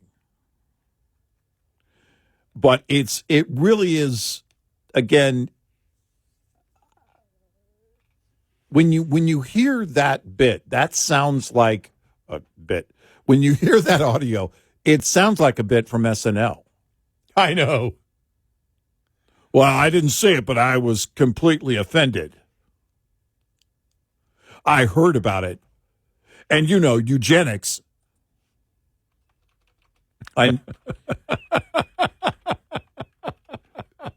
It's a drinking game. Every time you hear the word now you're going to be hammered. But every time you hear the word eugenics from the left, that'll be the new buzzword. Take a shot. It's going to be the new buzzword. Yeah, no, it is. Well, and you know who's talking about it? People who just Googled last week the definition of eugenics. Well, the best thing is about it, Jim Acosta is going to do a special interview with Marilyn Monroe to talk about the exploitation of women. That's right. In the media. Now, it actually isn't going to be Marilyn Monroe. She died in 1962. Right. But they're going to write a script for the AI hologram version of her, and Acosta will do an interview with her to straighten out this entire thing. Yes. In case you don't know it, Jim Acosta did an interview yesterday and said, I'm doing an interview with one of the young people who died at Parkland to find out, and their parents put together an AI version of him so he still has a voice. And God is our witness. Acosta interviewed him as if it was a real interview going on and promoted it as an interview with him, which, of course, it was not. No. Just bizarre. Yeah, here's the problem with weed. Today's weed is taking people to these weird places. Somebody's smoking something. Blue jeans, she's got blonde hair and blue eyes. Blue jeans, blue eyes. That's right. Blonde hair. Right. White hair. That's right. It's like white. It's like, is it white hair or white skin? I can't figure that out. Ooh, does that mean Chelsea Clinton is racist? I'm asking questions. No. I believe that color is, she's sort of translucent. Blonde hair, blue eyes. The whole superior race thing. Eugenics. What? Hey, they didn't mention the cleavage. I just realized that. No, they didn't. There was no mention of the cleavage. No, but we'll bring it up. Well, of course. Cleavage. Because only white supremacist men like cleavage. That's right. And it's important when you're wearing jeans. First thing I do when I go into a dressing room to try on the jeans at the store, check my cleavage. How does my cleavage look in these jeans? Oh, we're not talking plumber's cleavage here. No. I'm talking about up top. Okay. That's the benefit of not working out. This is so stupid. I mean, God, I can't believe we're talking about this. Because the left just that's the thing. They hand us a license to think about that. Their stupidity. All you're doing is just bringing about more stupidity. It's a reflection of exactly what they're doing. When we break it down, there is, the absurd comments could just go on forever, or everybody could just stop smoking weed. Because I don't know what they're smoking these days. Is there something new that I missed? It's just bizarre. I don't know. But their stupidity is giving us a license to be childish. Yeah, that's it. I mean, if they're going to take that license, we're certainly going to run with it. It's just ridiculous. Well, because they can't make the point. What did you hear in these responses? Well, I mean, what? They didn't get to the point. They don't even know how to criticize. The first person there in that audio. Well, I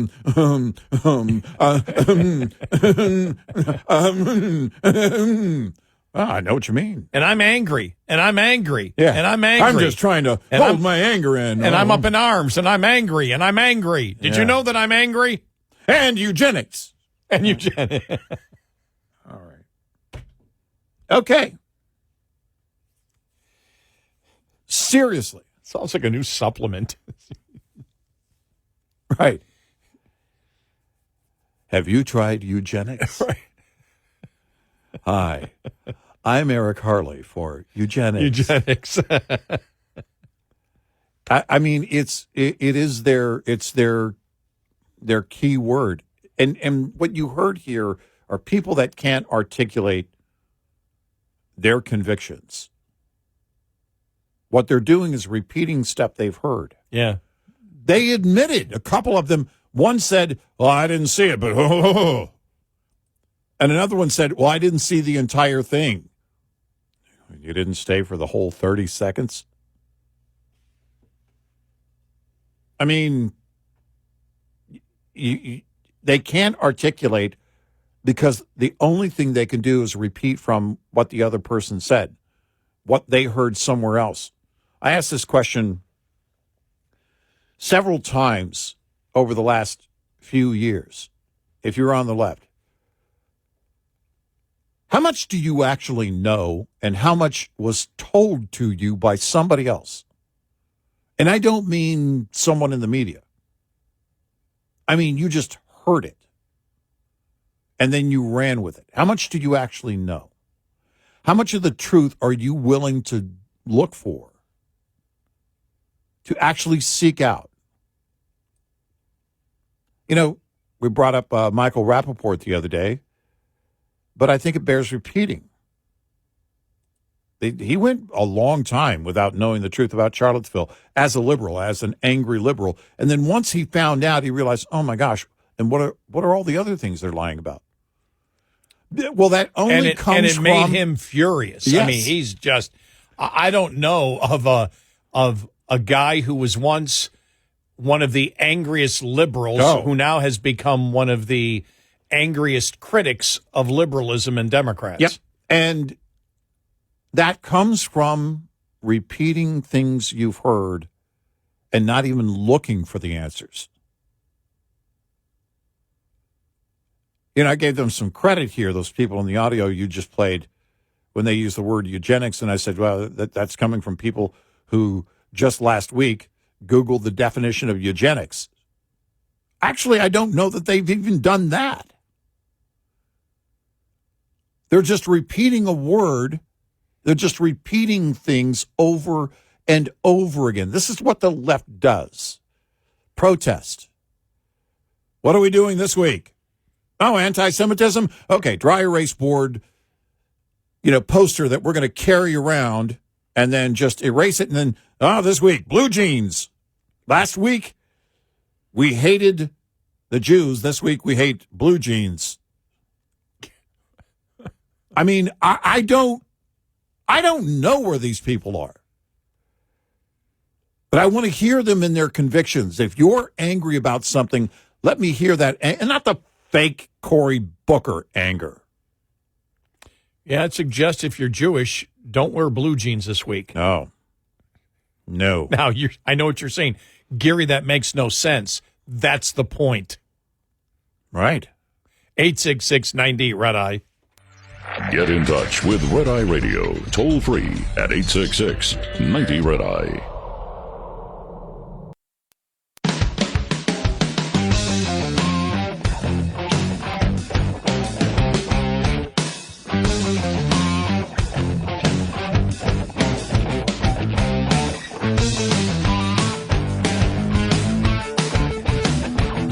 We are Red Eye Radio. He's Eric Harley, and I'm Gary McNamara. What is Israel going to do next? We'll have that coming up following the bottom of the hour. I do want to play this, though. This is John Solomon talking about the entire grand jury. And then we're here now. It will most likely take place in Florida. The question is why. Here's John Solomon. This is a major development. We told you last week that Pam Bondi, the Attorney General, had given permission for a strike force to begin. That's a very specific tool the Justice Department uses on major conspiracies. And we told you then we would know it was getting serious when the grand jury jumped into action. We now know that a grand jury will be impaneled. Most likely, my sources are telling me, it could be in Florida, where the raid of President Trump's Mar-a-Lago home happened. So that is the very latest. You can check it out at Just News. Okay, now I've heard that a couple of times. He said that. That's been said at Mar-a-Lago. Is that the end of the conspiracy?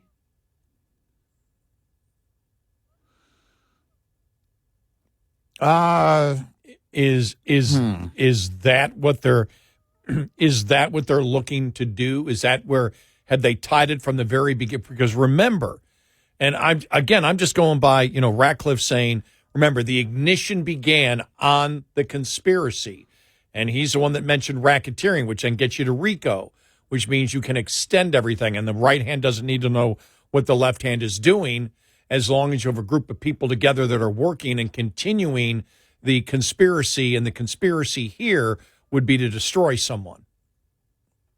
Yeah.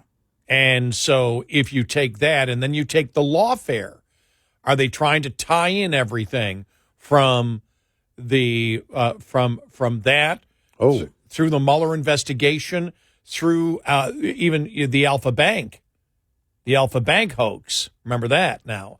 The Alpha Bank's hoax to both impeachments, to the lawfare, to Mar-a-Lago? My gosh. It's just a question that I have. Look, we know that it's all related because it's Yes. basically the same mindset. Right. But legally, can you find those common threads? You would have to have a heck of a lot of emails. Yeah, you would. My gosh, the grand jury's going to have their work cut And out for again, you don't necessarily have to tie everything in if you're using the racketeering laws. If you're going to use RICO in this case, all you need to know is that there was a group that started with the purpose to destroy someone by breaking some laws. Yeah. And then it continues, the same group of people, even if they're not communicating, but the same ones are involved in others around their sphere that know what are going on. And that's what you need to tie in with the emails. Well, they may not know specifically what was going on, but they were in this meeting and knew that there was this purpose to destroy Donald Trump. Right. I don't know if you can get there criminally. I just don't know. It's impossible not knowing specifically what they're looking at. Right. As I've said, civil RICO laws, using the racketeering laws for a civil suit for Trump, that I can see as a much easier place to get to than criminally. Yeah, right. Based on what we know of the first attempt on that civil lawsuit that was dismissed, and what we know now from what we have learned, the facts and stuff that have been released since then. So, man, I'm really curious. I can't wait to learn more from this grand jury investigation.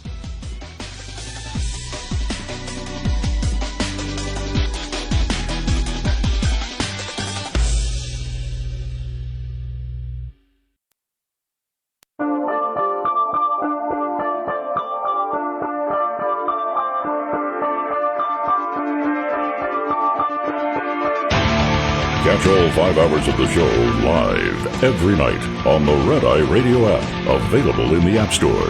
Red Eye Radio. And he's Eric Harley, and I'm Gary McNamara. Welcome and good morning. Thanks so much for being here this morning.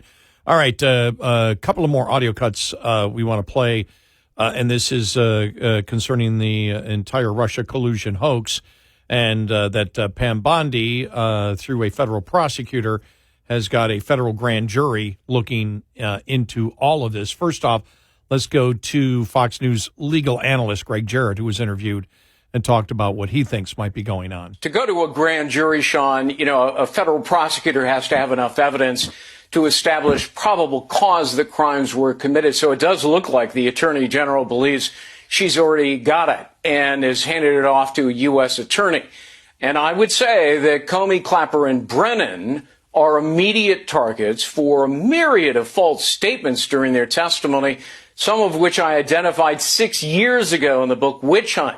But I think they're also developing a broader criminal conspiracy to target Trump based on defrauding the government, deprivation of rights, and obstruction of justice arising from an ongoing cover-up which would extend the statute of limitations to the last overt acts of concealment. And that's still happening. Dozens, I think, could be charged as co-conspirators, people in the Obama administration, Hillary Clinton's campaign, intel agencies, lawyers, bad actors in the FBI. There were so many people, Sean, who peddled the Russia collusion hoax, who knew it was a lie, but they abused the levers of power to frame Trump and alter intelligence and suppress evidence. And conspiracy charges could extend to illegal acts against Trump after he left office. So wrongful prosecutions, the Mar-a-Lago raid, there might also be a grand jury convened in Florida. So multiple jurisdictions, multiple defendants. There you go. And again, it's speculating, but he did bring up possible generalized crimes, the one that focus on that, and Jonathan Turley mentioned about lying under oath for Brennan. Right. Greg Jarrett trying to make the case it could be Clapper, whatever. Here's Laura Ingraham talking to Mike Davis from the Article 3 group. Before we get into what the Democrats are saying about this, I want to walk through the process here. Who would be your first witness before this grand jury? Well, I don't know if they're going to participate. They'll probably claim the Fifth Amendment, but you'd have someone like Brennan, Clapper, Comey. There are a lot of people. Hillary Clinton's campaign, Hillary herself.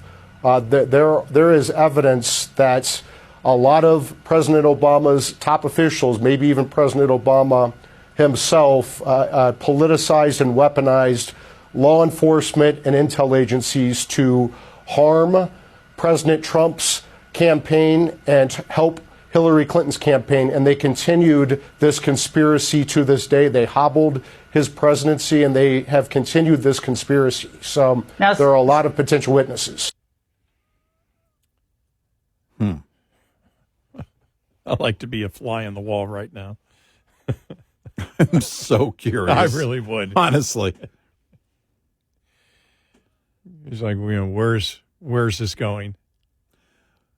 Well, where precisely is it? And the thing is, I'm only going by what Ratcliffe said from the very beginning, is that from the Durham annex, and I'm sure we don't know all of what was in there.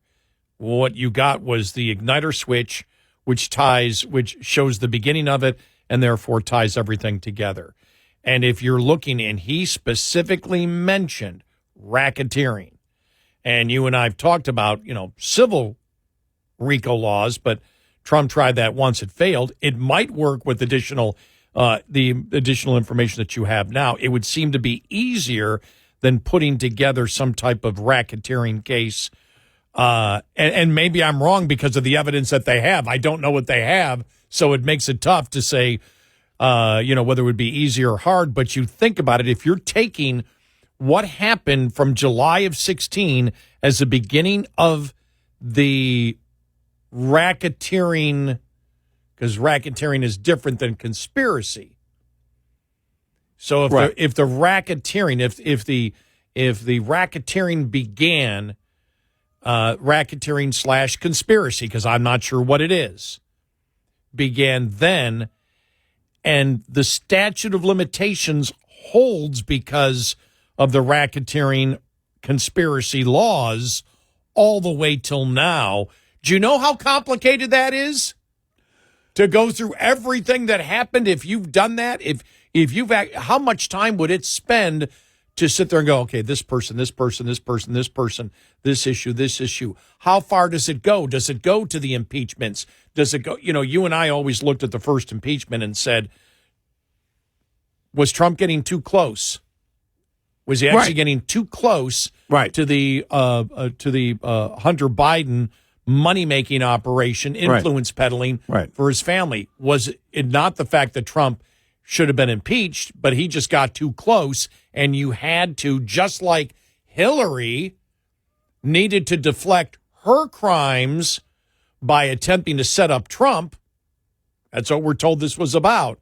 Initially, it was about, and then what happens is that was what it was initially about, but then it kept growing and growing, and then he won it, and they just said, let's continue with what we've been going through from what started with Hillary and then sort of handed off to other people all the way along the line, which then goes to the, to the independent counsel and Mueller. But then you have to ask yourself there, how many people knew? We believe they all knew that Trump had done nothing wrong. And the reason is because we had said this, and we said it the day before the Mueller report came out. If they didn't go down the path to say, what was that FISA warrant about? Then we know that they knew that the whole thing was bogus. And they never went down that path, and they had nothing. Because if you were truly believed that Trump colluded with the Russians, the first thing you would have done as an investigator, because you approach it day one, that you know nothing, right? Right. I don't know anything except you're asking me to find out if Trump colluded with the Russians. What's the possible best evidence I could ever get, ever, Well, that would be the evidence that got me the FISA warrant. To get a FISA warrant, you've got to have slam dunk evidence or probable cause that Trump was colluding with the Russians to get a secret warrant. That's got to be. And how do you make it slam dunk? Where there's the best evidence. Yeah, and in that case, how do you make it slam dunk if you're talking about the dossier? Well, you get all of the major agencies on board from the top. Oh, yeah. To give it legitimacy, everybody agrees that it must be it's true. It's got to be the assessment. Look, to the FISA court judge. Everybody's on board here. Yeah. Look at all the names here. Look at all the names, not just on the warrant, but as a part of the investigation. I mean, on the application for the warrant. Look at the investigation. Who all was involved? How we get, well, we certainly wouldn't bring something bogus to the secret courts in this application. Mm-hmm. Well, of course they did. Yeah. It was the only way to make it happen. And you think about the Zelensky phone call to trigger that first impeachment.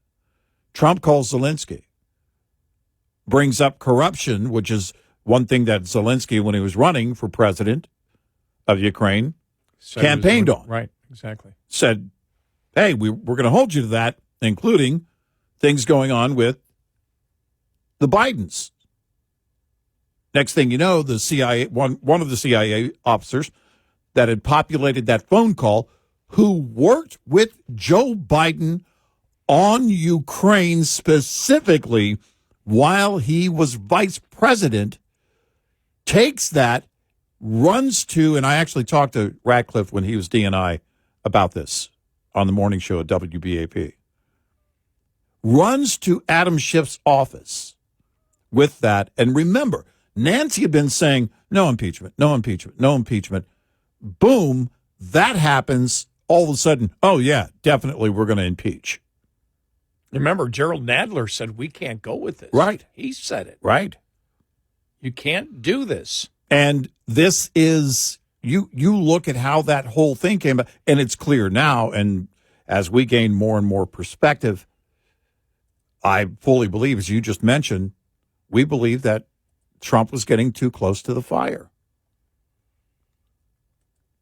And so if you've got, as Radcliffe was saying, he believes there's enough for indictments. Right. And you had the ignition switch, which added a lot more oomph, where they knew what Hillary was going to do. Mm-hmm.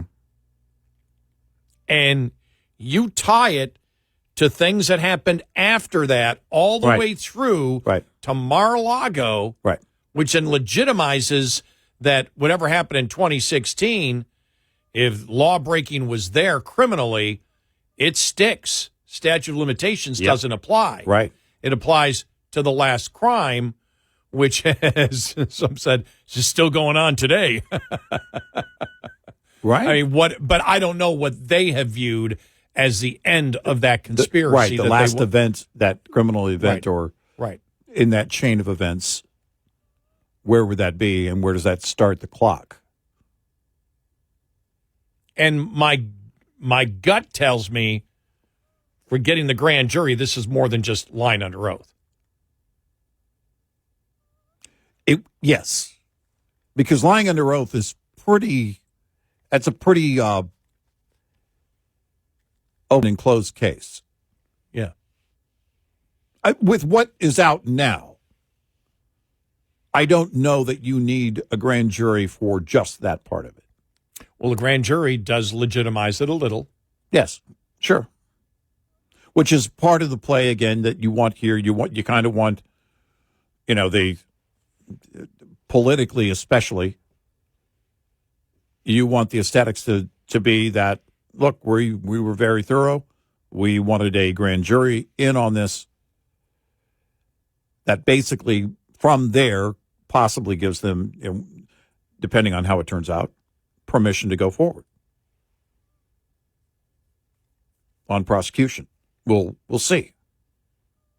I just hope it doesn't take forever. Look, I want them to be thorough. But How long did we go and how long did we ask the question and how many times did we ask the question, hey, where's Durham? Not that we didn't trust Durham. And we know special prosecutors take a long time. We believed, in fact, we had every reason to believe his reputation would hold, and that is he was going to do the work to find the truth. And now we're learning some of that truth. So all of that was worthwhile. But there has to be, if you think about, the clock ticking.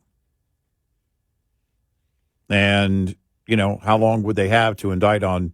And I guess it depends on where it ends, where it ends, where that chain of events ends. Oh my gosh, I have more questions now than I've ever had. Well, and the question I have on the Durham annex, why was any of that top secret? Right. Nobody's answered that question for me. Why was that classified? Right. You and I went through it, and we went, I don't see anything that threatens America's national security. Right. At all.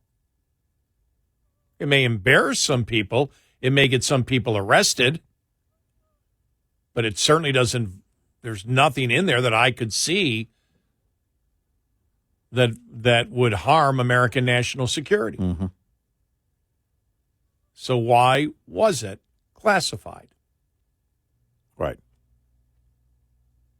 866-90 Red Eye. We'll be right back with more Red Eye Radio with Eric Harley and Gerry McNamara.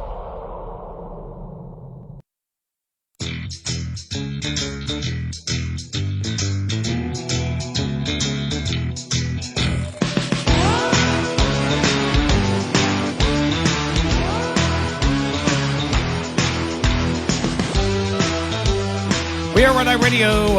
He is Eric Harley, and I'm Gerry McNamara. Welcome and good morning. Well, saw MSNBC had to cover it once the grand jury was involved in this entire thing. And that's one thing that's, I think, going to happen here is that the media is going to pay attention to it. I was reading here. This is from Miranda Devine's article in the New York Post. See, there's going to be a California Post? Yeah, I saw that. They're going to actually print it, or is it just going to be online? Oh, they got to print it. I'll have to read that. I didn't read the entire story. It just popped into my mind. Right. Now. The New York Post is launching the California Post. Yeah. According to Gabbard's office, ABC, CBS, and NBC spent a total of 2,284 minutes covering Russiagate. They've devoted 2 minutes and 17 seconds on the disclosures of the last couple of weeks.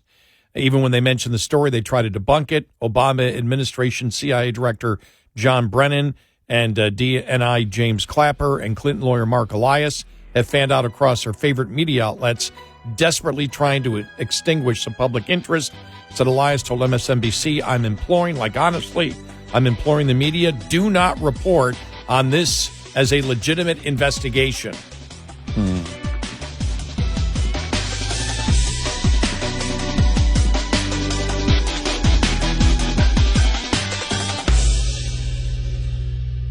This is Red Eye Radio on Westwood One.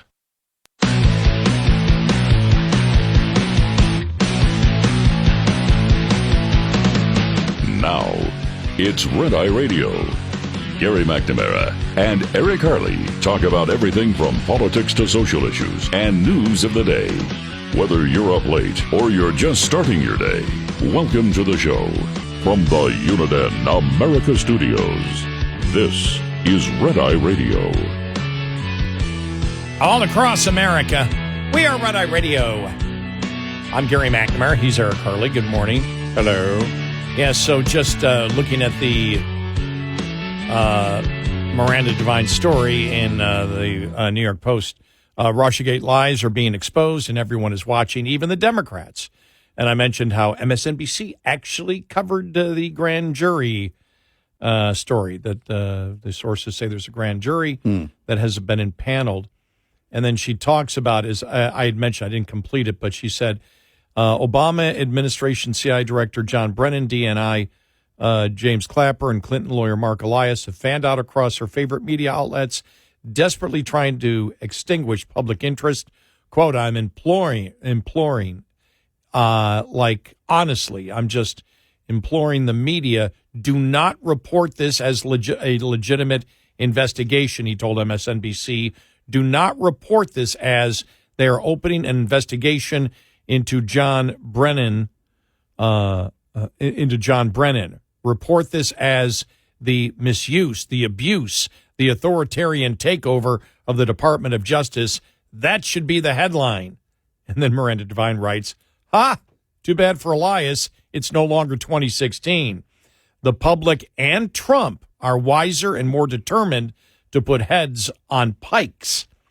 And as we mentioned yesterday, and she had this in her article, the Rasmussen supportive voters out there, where even Democrats want to know what happened, and a significant portion of Democrats.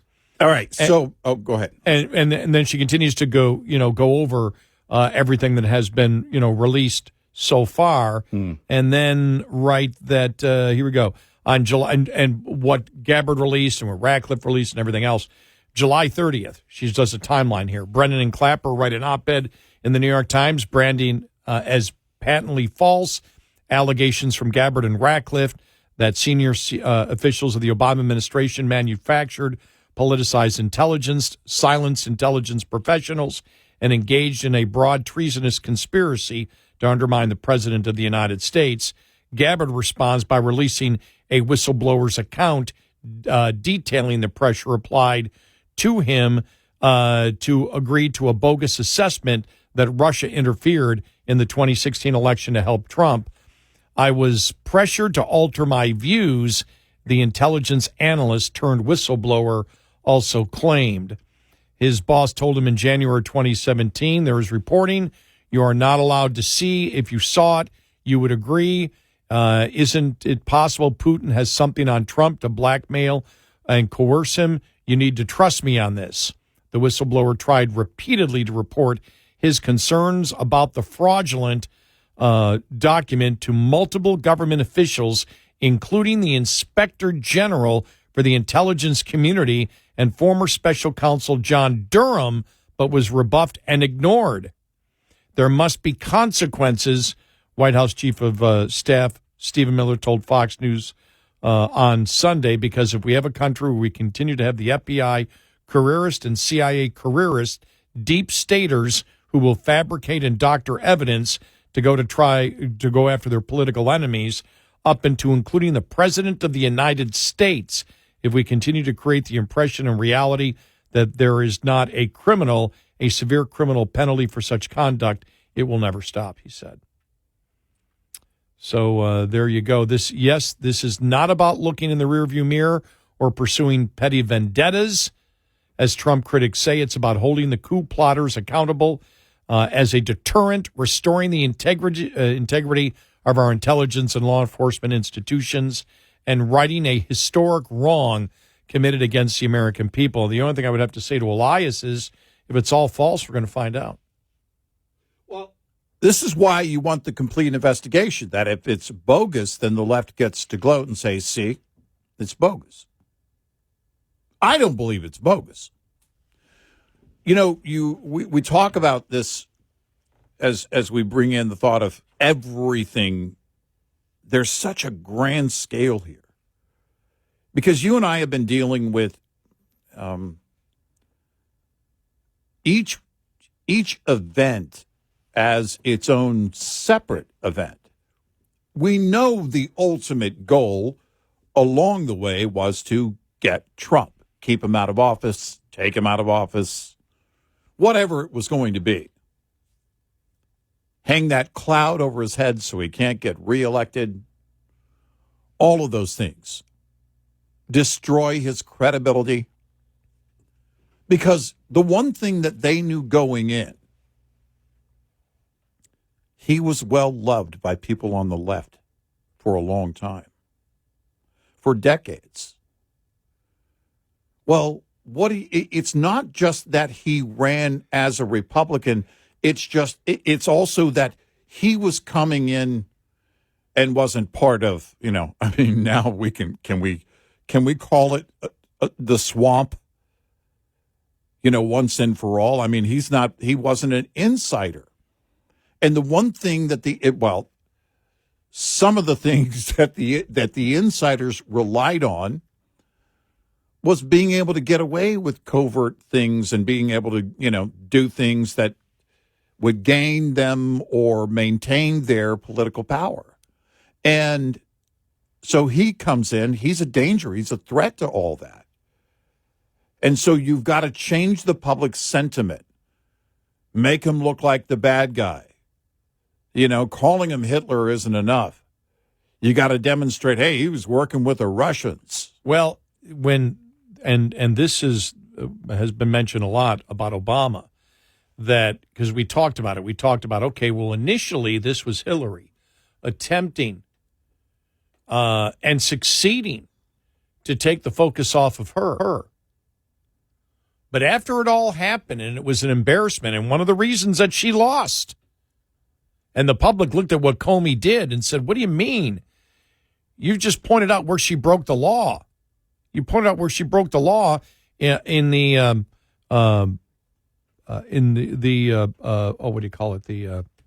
Espionage Act. Yeah.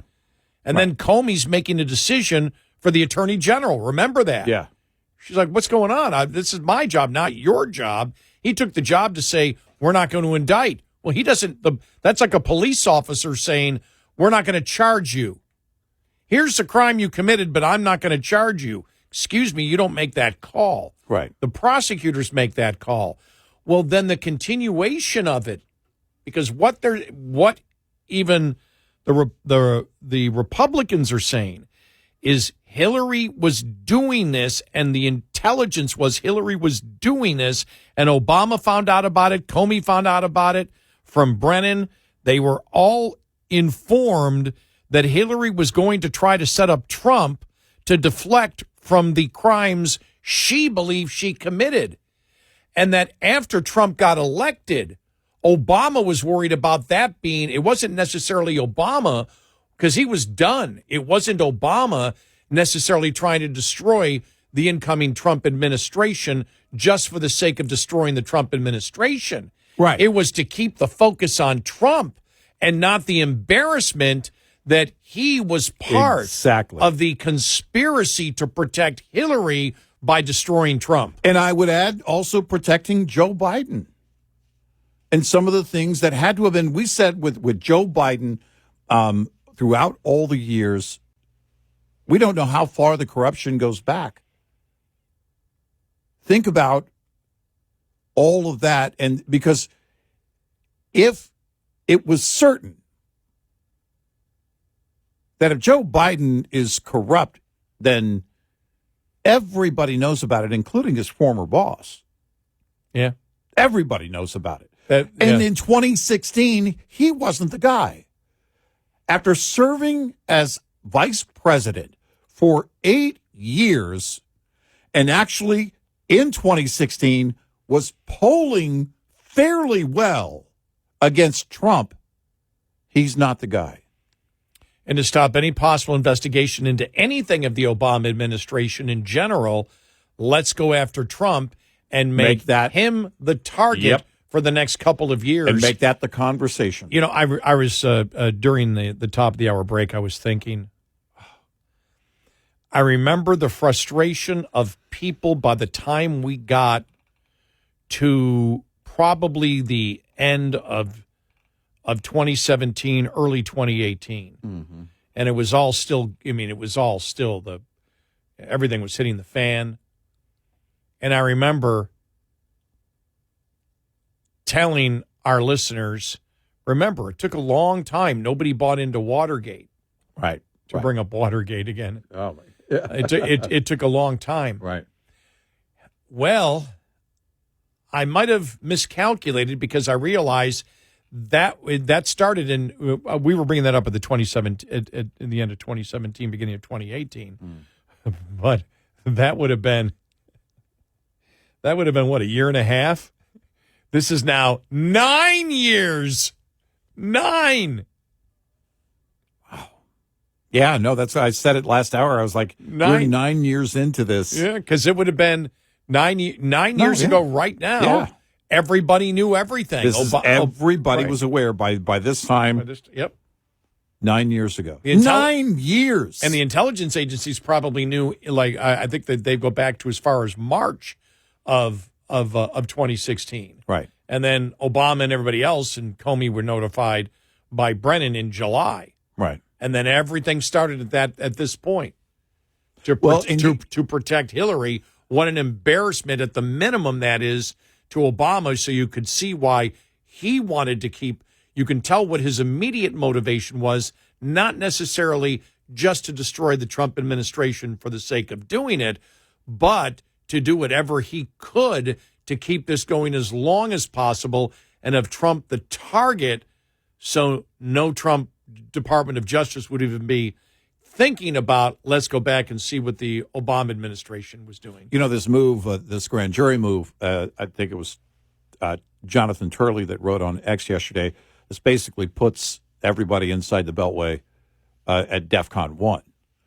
You know, and you think about that because of what it actually takes to pull it off. You know, when we talk about grand conspiracies, one of the main reasons that a grand conspiracy fails or eventually is found out is because somebody is going to talk, or a group of somebodies is going to talk. And they end up doing just that. That the truth is found out, but people don't keep secrets except for huge secrets. But how do you make those secrets the truth? I've said for the longest time, if you want your kids to lie for you to others, you've got to lie to your kids. So you've got to set up something where, and this was the very Clinton-esque tactic that was used from the beginning. You need everybody believing it has to be the case, because when she told the media, when Hillary told the media, hey, the FBI is looking into Trump and Russia, that actually was true. They were. There were things they were looking at. Now, it wasn't based on reality. It was bogus, but there was a case, and that was going on. So the media actually had something tangible, something with teeth that they could jump from, and that's what kept it. And then again, applying for the FISA warrant. Well, and also let's not forget about Alpha Bank, right? Because remember, she set that whole thing up too, right? So you that's the and remember Trump saying, hey, they've got my phones bugged. They got my phones bugged. They got my phones bugged. And everybody was laughing at him in Trump Tower. All that was connected to Alpha Bank. Yeah. And by the way, that was where Trump was communicating with the Russians through Alpha Bank. And that was a complete setup story from the Hillary campaign. They bogus. Completely concocted Through and that through one, too. bogus. So that's also part of the continuing conspiracy. So I guess the thing that I look at, and again, being ignorant of so many of the things that the Department of Justice has in front of them right now to go to a grand jury, how long and the long and winding road. Yeah. What a long and winding road this is if that's what they're going down for a criminal conspiracy. Well, because you bring up Mar-a-Lago and the raid on Mar-a-Lago, and you well, that was about the documents. That was but what was the goal? Right. Remember when the AG came out, I did that. That was my decision, boasting basically, I did that. And I thought, well, it sounds like he's also taking cover for someone else. You know, that was my decision to do that. Why such a huge move? Why such a massive move? Because if it's part of the conspiracy, ultimately you've got to, and by the way, lawfare and everything else included, we cannot let him become president again, because all of this falls out if he does. And here we are. So my question would be, how much of everything that we have discussed is over the last year do they believe they can tie in to a racketeering / conspiracy case? To take it all the way back to 9 years ago, from what happened 9 years ago, can still be prosecuted today. Oh, man. My mind is just going everywhere on this, honestly. I know. Because the scale is massive. 866-90-RED-EYE. Brought to you by Hot Shot Secret. Hi, I'm Jen Loomis, a transport safety expert at J.J. Keller, and I'm here to share a tip on speed and space management. In order to manage speed, you need to understand the 4 factors involved in stopping a vehicle. Perception distance is the distance a vehicle travels from the time you see a hazard until your brain recognizes it. The perception time for an alert driver is approximately 3/4 of a second. Reaction distance is the distance a vehicle travels from the time your brain tells your foot to move from the accelerator until your foot hits the brake pedal. The average driver has a reaction time of 3/4 of a second. Brake lag distance also needs to be taken into account. When operating a vehicle with air brakes, it takes about half a second for the mechanical operation to take place. Finally, braking distance is the distance it takes a vehicle to stop once the brakes are applied. Braking distance is affected by the weight, length, and speed of the vehicle, as well as road condition.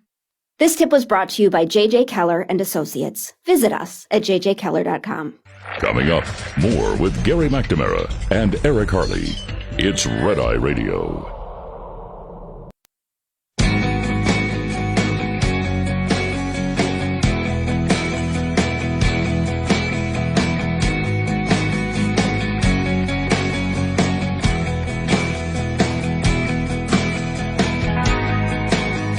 We are Red Eye Radio. He's Eric Harley, and I'm Gary McNamara. Yeah, so when you throw the whole Alpha Bank thing in, and remember, that was where they attempted to, because if you look at it, the first part of it where she was trying to set up,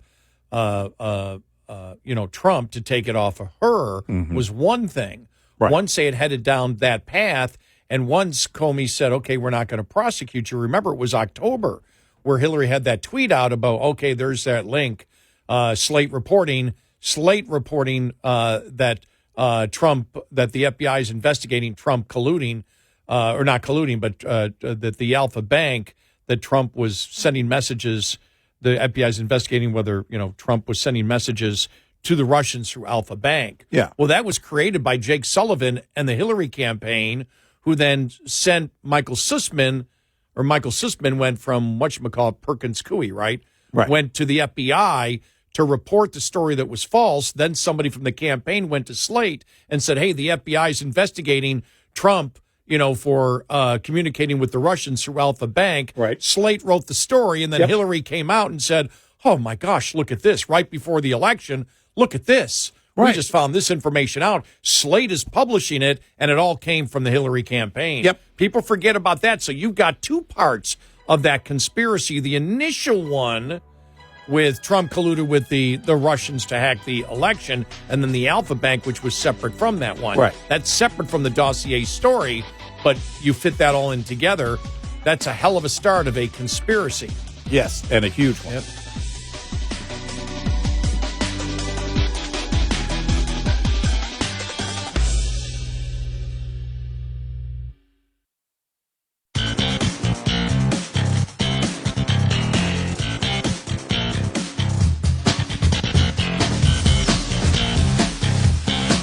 Catch all 5 hours of the show live every night on the Red Eye Radio app. Available in the App Store. Red Eye Radio. And he is Eric Harley, and I'm Gary McNamara. I'm getting a headache here from this is like doing a calculus problem again as we look over the whole, the Russia collusion hoax. And you had brought up, just with everything, because we had brought up, what happened in the very beginning in July of 2016 when the intelligence agencies told Obama and everything else that Hillary was going to try to set up Trump, and that Hillary was trying to set up Trump in order to deflect the investigation of her into what she knows she did with the email and the server and everything else. Right. And then the Alpha Bank thing, I don't know precisely, I don't have the timeline in front of me when that became an issue, but everybody, there's stories all over how excited Comey was and Strzok was and Lisa Page were that they've got, that server that showed that there's a direct link, which is totally bogus. It was completely, the server had nothing to do with Trump whatsoever, but they kept it going. They kept that going as if it was legitimate, the Hillary campaign. And then the Hillary campaign through Perkins Coie sent the lawyer, it was Michael Sussman, right? Right. To the FBI, to James Baker, who reported a false story. Remember, he wasn't convicted. He went to trial, and all we know is the one juror said, well, he might have committed a crime, but there are more important things to look at. But they sent him to the FBI, which then started an investigation in it. Then somebody else tied to the Hillary campaign went to Slate as a source and told them the FBI is looking into Trump and the Alpha Bank thing as being legitimate. They ran with the story, and then a couple of days before the election, Hillary went, "Look at this!" Yeah, in that text, "Look at this, the tie-in. This just proves the collusion with Trump," and we're just like, "What?" But you just brought up, you said, with the dossier and everything else, and you wonder what they're looking at. Remember, because you had mentioned John Solomon, we had played the audio cut from John Solomon. It was John Solomon and Sarah A. Carter that found out back in April of 2017 that the FISA court had rebuked the Obama administration for violating the rights of U.S. citizens in the FISA law. In fact, in October 2016, which would be then getting into the final months of Obama's tenure as president, they went to the Obama administration went to the FISA courts and said, "Yeah, we know that you told us to quit doing this. We didn't, but we'll stop now." And of course, they're going to stop now because they were done. Right. And so then you ask what the motivation for any major player in this entire scenario would be. And then, so you start in that case at the top. At the time, it was President Obama. And, well, what would his motivation be? This goes so far beyond dislike of Trump. What you set up in my mind was there was a pattern of abuse with the Obama administration already. That's where I'm going with it. Not abiding by the FISA law. Right. And then they were told you had to, and they said, we are. And then right before they were out of office, they said, sorry, we weren't following the rules and regulations of FISA. Right, we weren't. And so you ask yourself then, because if you step back from this and go, okay, well, but why would any of these major players do what they did? This is far beyond just any kind of dislike for the GOP or for Trump or whoever. It goes into the CYA, not the CIA, the CYA. Cover your assets. And because the documentation that Sarah A. Carter and John Solomon brought at that time from the FISA court appearance by the Obama administration in October of 2016 is important. We brought it up and related it to the Mueller investigation because we said, look, if it goes back years, does it go back all the way to when Robert Mueller was head of the FBI? Right. Because as special prosecutor, we expect him to go back to the beginning, but would he touch any of that part of if there is a connection there, would he touch any of that? So if you look at if you're asking why Barack Obama as president needs to be a part of this, well, is it because for years they were violating the rights of individuals, of U.S. citizens, as, again, the documents showed from the FISA courts, those documents presented by Sarah A. Carter and John Solomon, who were both working for Circa News at the time in the spring of 2017. Because if it goes back to that point, then the question would be violating the rights. How? We've had that question all along. Specifically, what kind of violations are we talking about? I think it was how they were doing the bulk surveillance. Surveillance, right. How they were doing the surveillance and how they were using phone numbers and things like that. Well, I guess my question would, to rephrase it or to phrase it properly, would be, to what end? Yes. Right. Because, the unmasking and all this stuff that was going on back then that was part of the conversation, and it was for certainly political opposition, but to what extent, and again, to what end, and could it go even further? Again, that sets a possible motive for someone like Barack Obama and others in his administration. Well, it shows that they didn't want to follow the FISA policy. Exactly. For whatever reason, they didn't want to follow it. They did not abide by the FISA court. They were told, you've got to follow it, and they never did. And they didn't. They did not follow the orders of the FISA court. And then in October of 2016, right before the election, they went and said, oh, sorry, we weren't following any of the rules and regulations you told us we had to follow. And so we just wanted to inform you. Right. But we're out of office now, so whatever. We're going to be done either way. It sets a pattern that the FISA court didn't matter to them, which then sets up everything with the FISA court and the dossier and everything else. It may. I'm not saying there's a direct connection. We're just looking at the possibility of how you tie it in to a conspiracy. I want to make this clear. Exactly. What would be a possible motive for then President Barack Obama? And because we asked the question, well, look, did this kind of behavior start with Donald Trump? Was he their first target? Or had similar events occurred along the way that just never caught fire for whatever reason? Oh, wow. I say wow because the name Rand Paul comes up. I was about to mention Rand Paul. Because think about in 2015, all in the GOP that were making announcements. And Rand Paul, remember Rand Paul believes he was being surveilled. Exactly.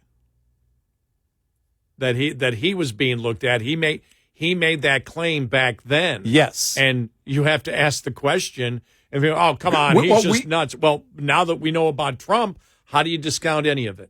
Well, how do you discount, and how far did they go? And again, these, violating the citizens' rights, to what end? What were they doing? Because again, once you've got this in a lockbox, you can classify this top secret, that top secret.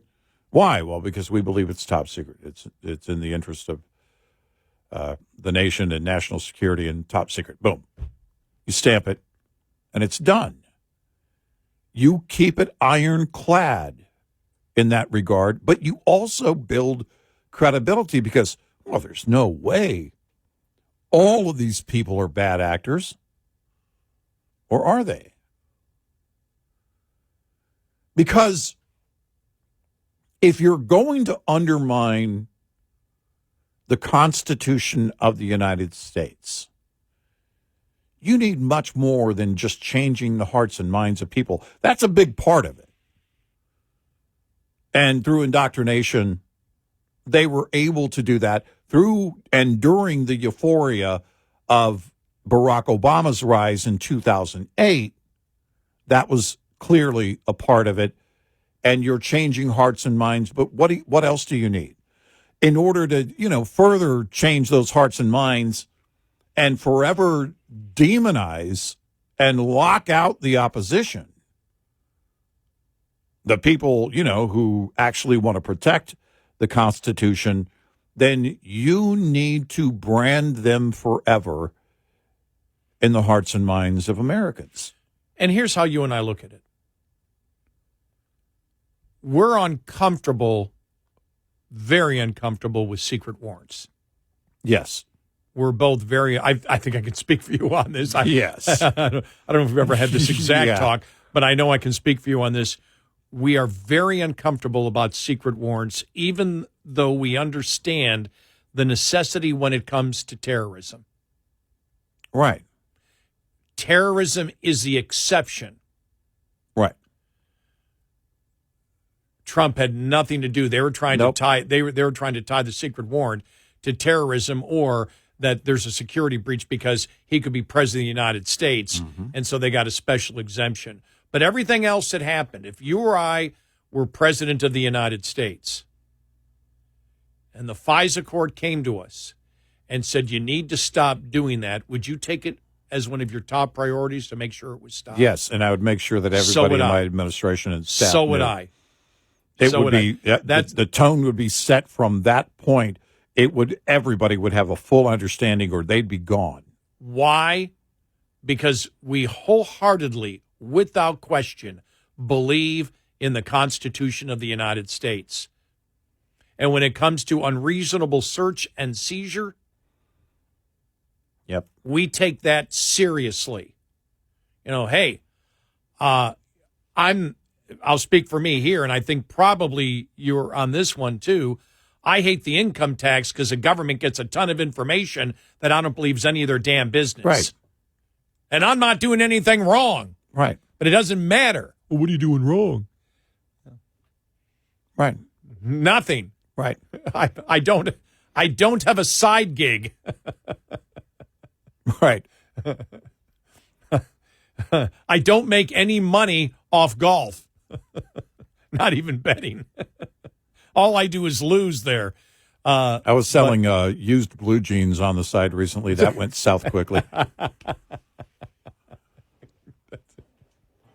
And so, but we take the Constitution seriously. And if I'm president of the United States and my administration, you know how furious I would be? You're telling me that my people are violating the FISA law? Right. We need to have look, I get whatever top secret I want. Who do I got to talk to in the FISA court? You tell me specifically what's going on and what we're doing wrong. And there's nothing we do wrong when it comes to a FISA warrant. Why? Because I value the Bill of Rights. Yep.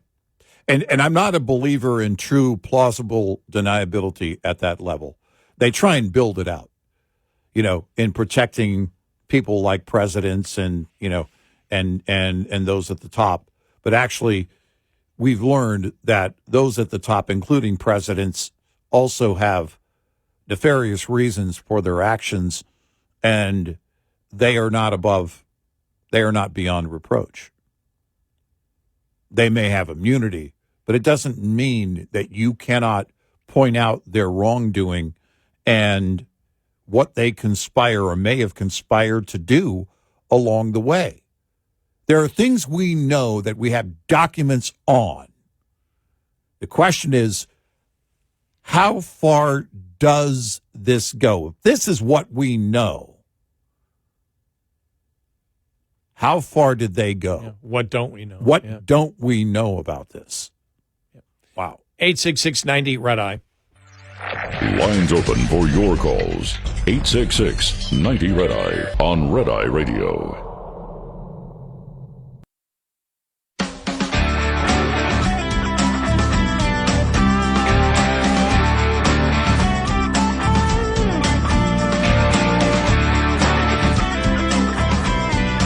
We are Red Eye Radio. He is Eric Harley, and I'm Gary McNamara. Good morning. Download our Red Eye Radio app today. Hey, our show ends in an hour. After the show ends, our show becomes a podcast.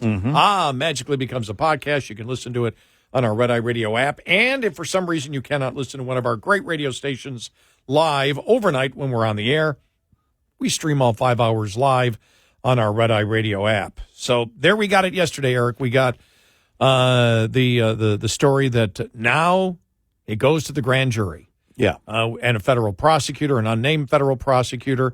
The grand jury might be in, we hear, Florida. And that's where the whole Mar-a-Lago thing happened. So we'll see what happens. But when I heard this yesterday and you heard it, and a lot of other people heard it, they probably went, okay, finally we're getting into the criminal investigation outside of the politicians. Yes, right. This is going to be interesting.